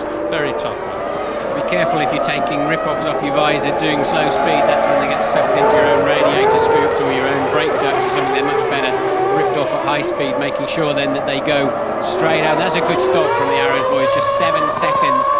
Clearly he's only got to have fuel for a further 12 laps, but a very, very good run there. And Häkkinen has now just set a new fastest lap of the race on your screen now, significantly faster than anything he's done up until now, so clearly enjoying a change of tyres. As Rubens Barrichello must be enjoying 2nd position, admittedly 41 seconds behind Michael Schumacher, but 6 seconds ahead of David Coulthard on this, the 45th lap in this 55-lap race. And the question now is not so much who is going to be 3rd, that will be David Coulthard, not so much who's going to be 4th, which should be Heinz-Harald Frentzen. Their lap times are virtually identical, but who are going to be 5th and 6th? At the present moment, it looks like Ralf Schumacher and Mika Häkkinen, but Mika Häkkinen is putting on a tremendous charge in the McLaren.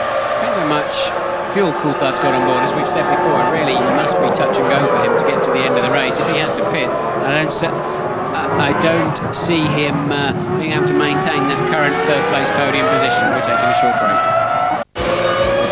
Lap 46 out of 55, which was originally intended to be a 56th lap race and was shortened by 1 lap after the problems with the first start.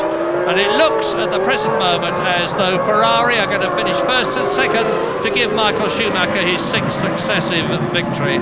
And if they do, it will increase their already substantial lead over McLaren in the Constructors' Championship by 11 points. It will give Michael Schumacher 20 World Championship points. David Coulthard will still... I'm just trying to work out in my mind. No, Rubens Barrichello will almost certainly move up to 2nd in the Drivers' Championship. But on lap 47, it's Schumacher leading Barrichello by a massive, you're looking at Barrichello now, by a massive 38 points. And there is the McLaren of David Coulthard, only 4 seconds or so behind Barrichello. His last 2 or 3 laps, Coulthard has clearly found a bit more grip. The track looks like it's virtually dry now, as you can judge by Mika Häkkinen's new fastest lap of a 1:41.4, and Coulthard now really beginning to home in that gap down to just 4.5 seconds, as you said, Murray. He's inching 3 to 5 tenths per lap out of Barrichello, but will Coulthard have to pit again for fuel? If he does, Frentzen's only 19 seconds down the road and could well steal that 3rd place. Much better season start, Martin, for David Coulthard than last year, because it looks as though he's again going to finish substantially ahead of his World Championship teammate. Yes, it does. I mean, I think it's been a very similar weekend to Melbourne for him. Had a bit of an iffy qualifying session, and then a very mature and professional drive to make the most of a bad grid position. Led this race for a long time at the beginning, kept his head in all of the chaos in the downpour to be 1st into the pits of the main pack to get those wets on. So Coulthard then really, as you said, a good solid drive, but he's got to sort that qualifying out. Yeah, he started 6th in Melbourne and finished in 2nd place. Started 8th here. Looks as though he's going to finish 3rd. But very, very solid, praiseworthy drives to give him World Championship points by finishing on the podium. And Louise Goodman has got some news for us. Yeah, just to touch on what Martin was saying about Coulthard there, and Willie, won't he have to come into the pits again? It's a fairly similar situation down at the Jordan garage. A few tense faces down here. They are hoping, I stress, that he will be able to go to the end of the race, but they're not entirely sure. We saw him doing some slow lap times earlier on. I was questioning whether there was something wrong with the car. In fact, he was just conserving fuel. So, as I say, rather uncertain at the Jordan garage whether Frentzen will be able to make it to the end of the race, but we're all keeping our fingers crossed down here. Thanks, Louise. Well, the first 6 positions are looking fairly solid at the moment on lap 48 out of 55, with that 36-second gap between the 2 Ferraris. David Coulthard is lapping virtually the same, to within 100th of a second, the same speed as Rubens Barrichello. He's not gaining on him at the moment. Heinz-Harald Frentzen actually is lapping in exactly the same time as David Coulthard, so the second, third and fourth are maintaining a very steady gap. 4.5 seconds between Coulthard and Barrichello, 19 seconds between Frentzen and David Coulthard, and Ralf Schumacher, after his stop, is still in 5th position, but 8 seconds behind Frentzen and 6 seconds ahead of Mika Häkkinen, who is lapping much, much quicker. He's lapping about 1.5 seconds faster than Ralf Schumacher and will be looking ideally for 5th place, although I can't see him getting it. Yes, now Ralph's got a bit more fuel on board and a different set of tyres. He had got the pace, but it seems we're on the drier track. It's where the Bridgestones are starting to come into their own again. So unfortunately, with that sort of out of sync two-stopper that Jos Verstappen did in the Arrows, that's put him just out of the point in 7th place. So and not lapping particularly quickly at this time either. Now it's bone dry. The McLarens are suddenly on form. Yeah, and Bridgestone have got 5 of the top 6.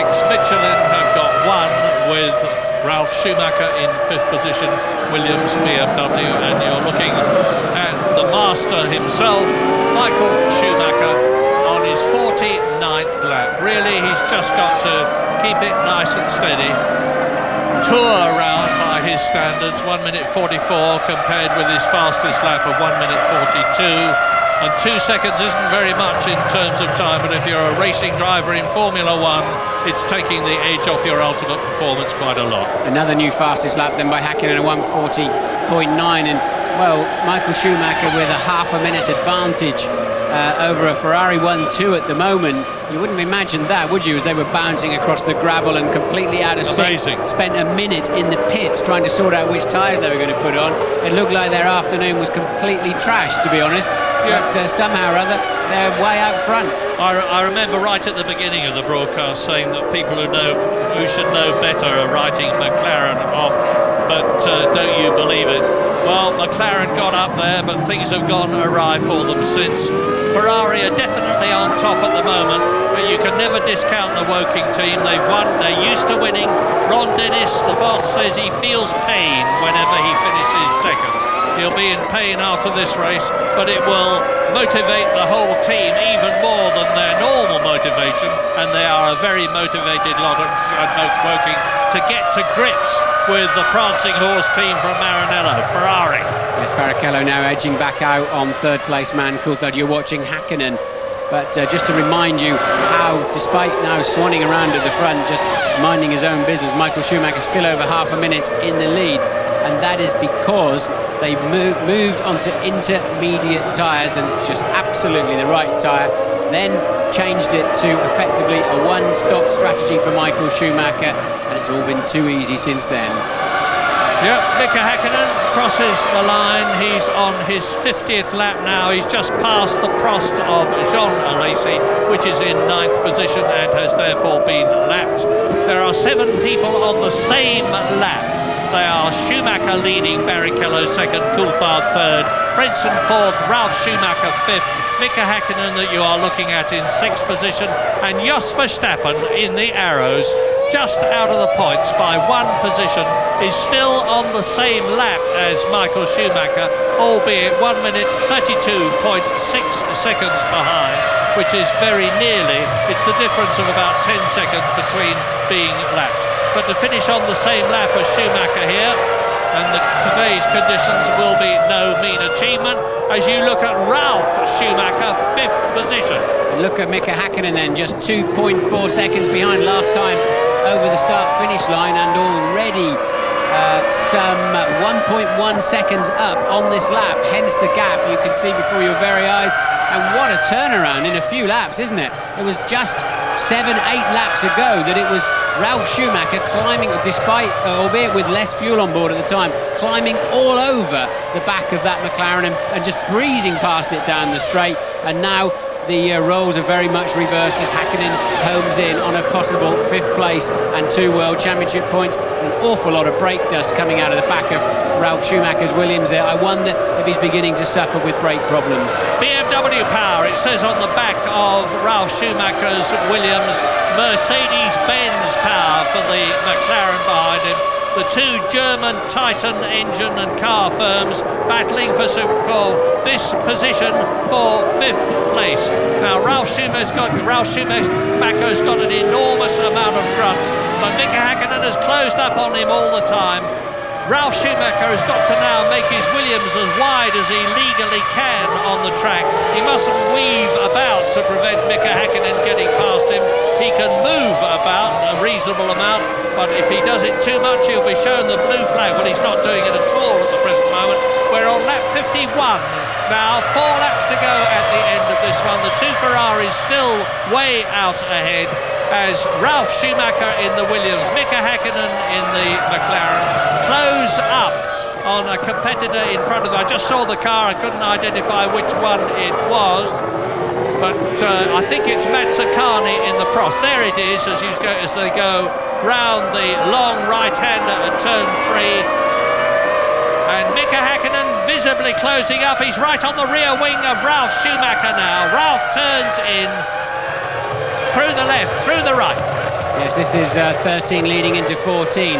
And I believe Häkkinen has the much better car under braking, so if he can stay anywhere near the gearbox of that BMW Williams, which he is just about managing to do, coming onto the dry line now, and well, he's not really close enough. Look at the black dust pouring out of that Williams under braking, just pouring out of the front wheels, and I'm sure that Ralf has got some kind of brake drama. Maybe the fronts are getting a little bit too hot. You can see them glowing heavily as they go into turn 9, but this is down to turn 1. Bit of heavy oversteer from the Williams there as the back stepped out as Ralf Schumacher straightened it up out of turn 15 and went into the straight. They're on their 52nd lap now. 3 laps to go at the end of this one. The two Ferraris still way out in front. David Coulthard is not making any impression on them from 3rd position. Heinz-Harald Frentzen in the Jordan is still in 4th place. This is the battle on the circuit, and what a battle! And Coulthard is slowing down now, so obviously no sign of the McLaren mechanics in the pit lane. Coulthard now knocking his pace off. He knows he now can't catch Barrichello or Schumacher in front of him, and definitely in a fuel conservation mode. He's got 16 seconds back to Heinz-Harald Frentzen. But Häkkinen then still in 6th place, Ralf Schumacher 5th. Now, the one question in my mind is Mazzacani going to get in the way of Ralf Schumacher and Mika Häkkinen as they close up on the Argentine driver in the Prost to lap him again? He's been lapped twice already. Now, one of Häkkinen's favourite overtaking plays, he's not quite close enough, is into this next, turn 13. He's not close enough on this occasion, but he pulled a couple of nice strokes there last year and earlier on today too, but still look, he moves out of the slipstream. He doesn't want to go on that wet patch and cool his tyres down, but he's just losing the toe then. Yeah, so turn 15, last corner of this lap. Interestingly, the Williams has got better traction, hasn't it? Although he's always going to be on the throttle pedal at least a car length ahead when he's in front, but it does appear that the Williams has got better traction than the McLaren. Which is why he may well get the advantage when he comes up to Mazzacani out of this slow turn 2, which they take at about 50 miles an hour, having closed on it at nearly 190 miles an hour. And it is quite incredible how late they can back off and brake. Now, there's Mazzacani in the Prost. He is in 12th position in the blue car. He moves over, Schumacher through, Häkkinen through, battle over between those free. In fact, it wasn't a battle at all. And Ralf Schumacher now on his 53rd lap has got to keep this up for another 2 laps to prevent Mika Häkkinen getting an extra point. 2 points for 5th position, 1 point for 6th place, and it's still 2 McLarens in the top 6, 2 Ferraris in the top 6, 1 Jordan in the top 6. I would think Ralph's got a long brake pedal in there. The front discs are very, very hard. We've seen it a couple of times now. The camera's homed in on Ralph's front brakes. That means they're probably well over 800 degrees centigrade at the end of the braking zone, and Ralph always losing out under braking to Häkkinen, but has got the traction and the grunt down the straights to make it stick at the moment. And of course, one Williams in the top 6, and you are looking at it. The unfortunate Juan Pablo Montoya disappeared on lap 5 of the 55-lap Malaysian Grand Prix, and Michael Schumacher is now on his penultimate lap, 54 out of 55, still just under 30 seconds ahead of his teammate Rubens Barrichello, as you watch Ralf Schumacher continuing successfully to stave off the McLaren Mercedes of Mika Häkkinen. So the big question, do you risk 1 point to try to make 2? And that's what Häkkinen's facing at the moment. Does he? Because the only way he's going to pass him is a wild stab up the inside into probably 13 or 15, something like that.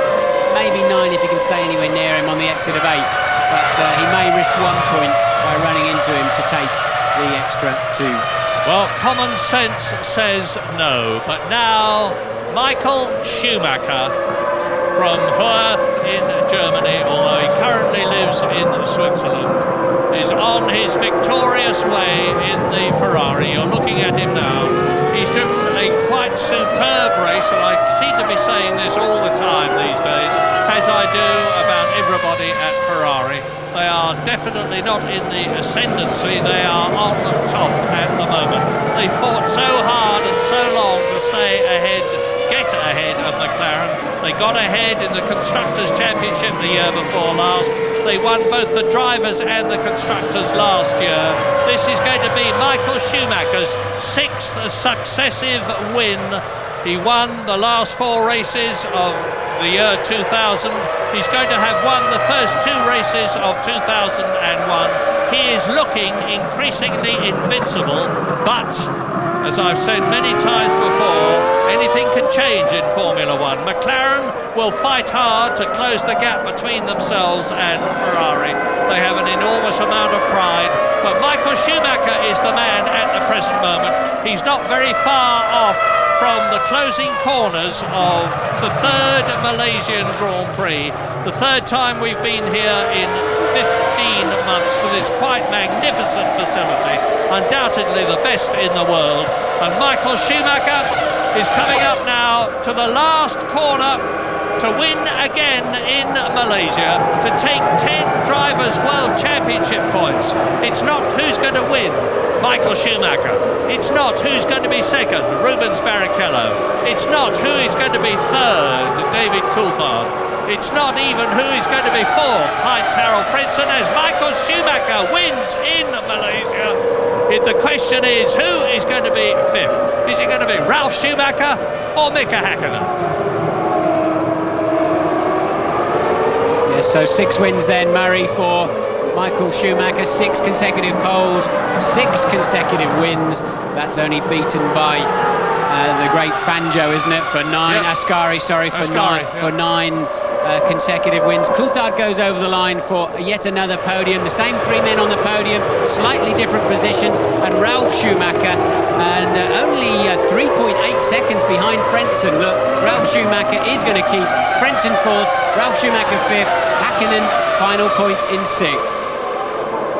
What an incident-filled, what an eventful Malaysian Grand Prix. They were worried here that they wouldn't get a very impressive attendance, but in the end they've got one. Thousands and thousands of people from overseas and the home country Malaysia have come to see a truly thrilling and exciting race after one of the most exciting qualifying sessions I've seen for a very long time. We're going for a break, and we'll be back to give you a roundup.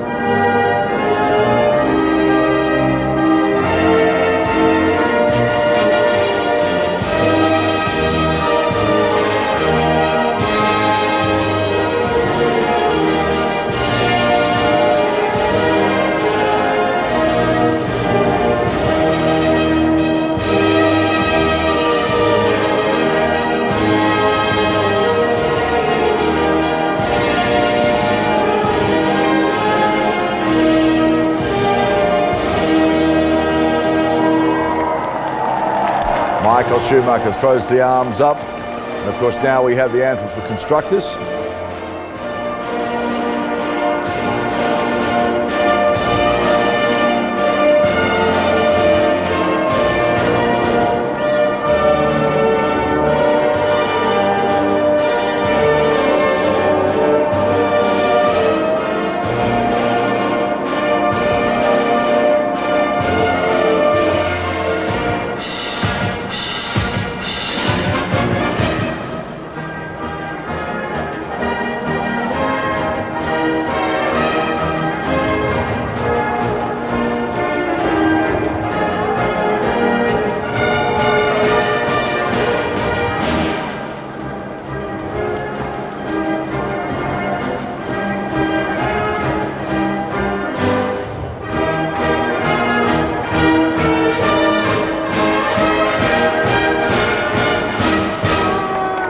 Two of the longest anthems in the business, but we're going to hear a lot of them. The way the season's turning out, Ross Brawn, the absolute genius behind the tactics of Ferrari. Dr. Mahathir bin Mohammed, the Prime Minister of Malaysia, and he presents the trophy now to Michael Schumacher, representing Scuderia Ferrari Marlboro. He really is dialing himself into the greats now, Michael Schumacher, with six successive victories. Who now presents the second place trophy. Barrichello drove very well again, proving to be the ultimate backup driver for Schumacher at this stage. Very fast in qualifying. David Coulthard, consistent again, a fighter. You'd wonder what was inside Mika Häkkinen's head this season. Wow, he's really having a tough time of it. Traditional champagne.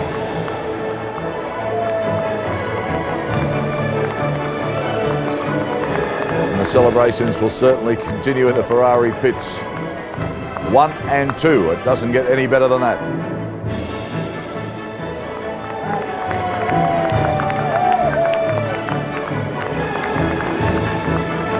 Be a happy man too. He's came to the team with great expectations, a lot of pressure on him. He really has performed since he's joined Ferrari.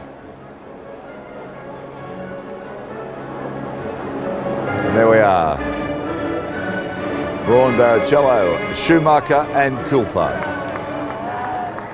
Right, let's recap the results for you. Michael Schumacher, of course, Ferrari. Rubens Barrichello, Ferrari. David Coulthard, McLaren. Heinz-Harald Frentzen for Jordan. Ralf Schumacher, Williams.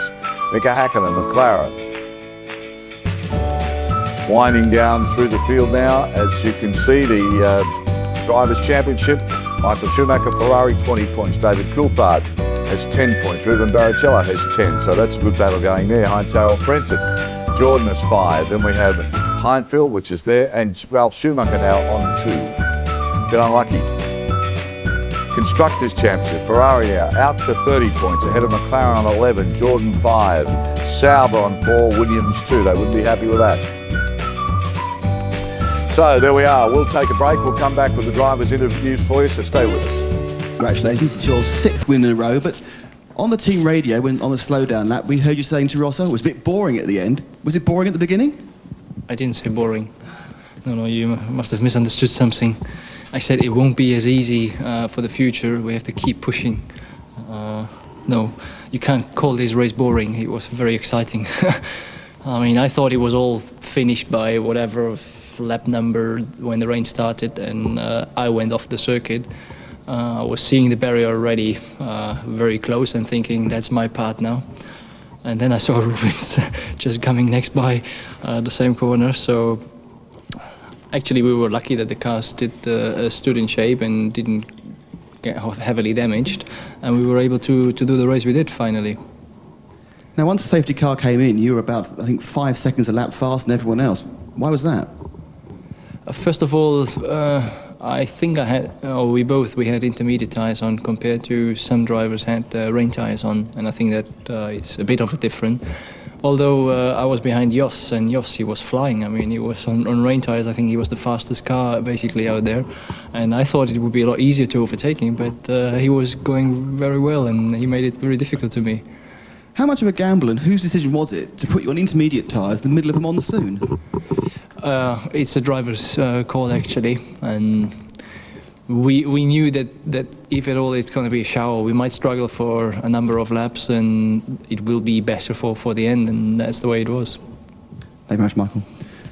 Rubens, you too were involved in those incidents in the first 2 or 3 laps, and it culminated in you having a very, very long pit stop. Talk us through all that.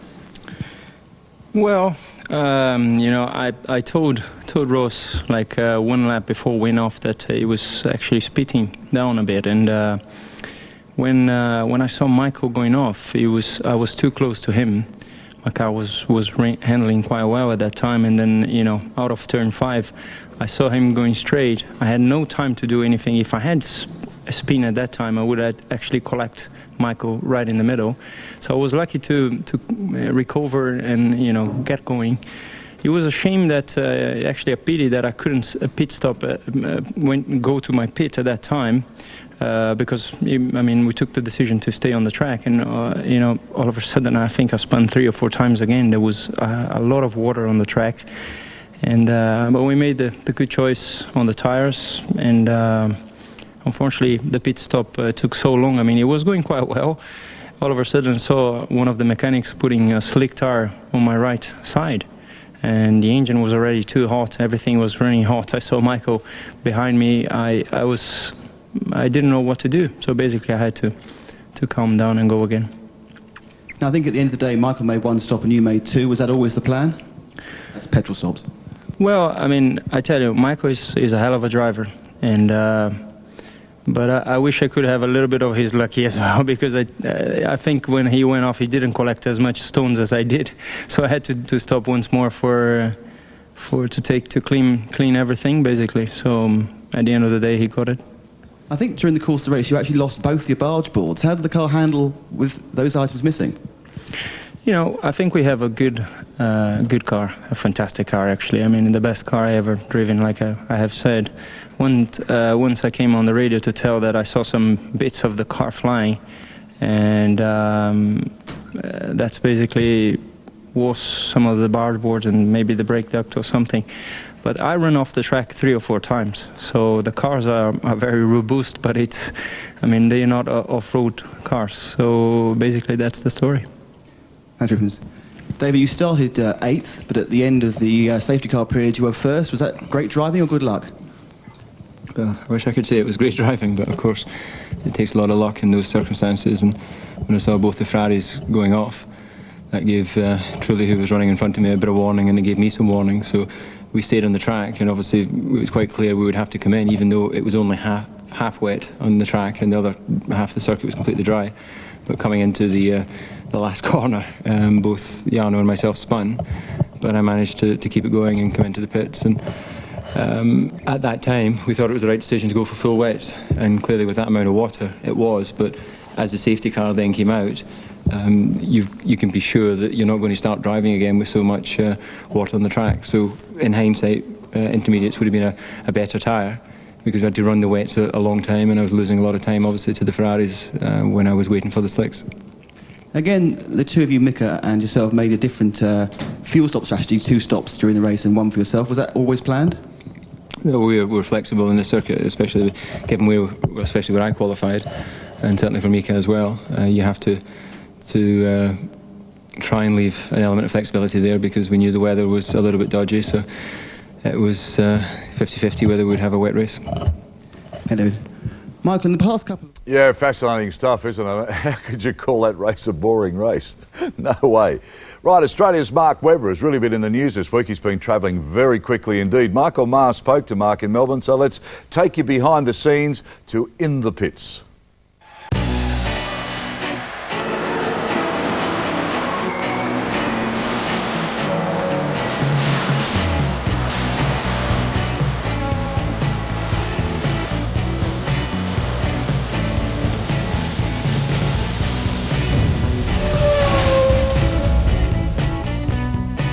What sort of an opportunity is being a test driver with this team? Well, it's crucial because you learn the F1 environment, the pressures that comes with the job, I suppose, driving with the team at testing. Okay, I'm not qualifying and racing the car, but it's working with the team in this environment, not in Formula 3000, not in Formula 3. It's testing. We've seen it with Mika Häkkinen, we've seen it with a lot of good drivers. Panis, Alex Verts, these guys. Testing is good because it gives you the knowledge of the car and working with the guys. It's good. It seems that the attitudes maybe changed to testing too, whereas before maybe you were a test driver, right? And you look sitting on the bench, I suppose, in a way. But it seems that the attitudes changed a bit because Häkkinen and people like Olivier Panis have shown the way, haven't they?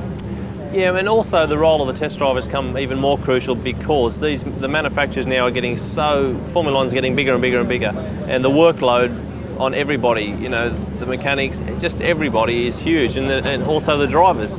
So when you've only got two drivers, they get worn out pretty quickly. So it's important to have maybe a third guy, a reserve guy, or someone to share the workload, and they need somebody they can trust and have a good relationship with technically with as well. Yeah, do you have to communicate much with the drivers themselves, or are you going through to the technical boss? Most of the time I'm talking with the engineers about the problems I have with with developing the car, whatever programs we're developing on the day. I might talk to the drivers about certain things which might be a problem, which is a bigger problem, which is maybe there most of the time, which we're trying to maybe fix as well. So mainly talk to the engineers. Are you a workhorse? I'd like to think so. I like to think I put a bit of effort into it, but there's a lot of guys in this pit lane putting a lot of effort into it. So, but you don't mind. Yeah. I imagine. I mean, the money is pretty good too, isn't it? I mean, what's a ballpark figure? I'm not asking what you're earning, but what's a ballpark figure for a test driver? For a test driver, you're probably looking at above 200 or 300 Australian to up to 1.5 million. That's so it is good money, but that's what the industry is about, and there's so much going into it, and they want good people working in their teams. Yeah, Mark Webber certainly on his way and doing a pretty good job too. Another young Australian on his way, Steve Owen, secured an Indy Light seat with Brian Stewart Racing following a very impressive two-day test in the Nevada desert. The 25-year-old from Melbourne will not only start in the next round at Long Beach, but he may all have secured funding to complete the season thanks to a UK firm, Gigawave. We'll keep you up to date with Steve's progress throughout the year, as well as other Aussies racing overseas, and it's terrific news that that's happened. Really excited about that. He's a nice young bloke, and he's been really putting in some hard yards. All right, of course, the next time we go round will be from Brazil, the Brazilian Grand Prix live early Monday morning. That's April 2. But check your local guides, 2:50 a.m. But right around Australia, that could change slightly, so please check your guides. That's in 2 weeks' time. All right, we hope you've enjoyed the coverage. It's been a pretty amazing race, hasn't it? Been really good. So on behalf of all the crew here at Nines Mobile Sports, we'll see you in 2 weeks' time. Bye now.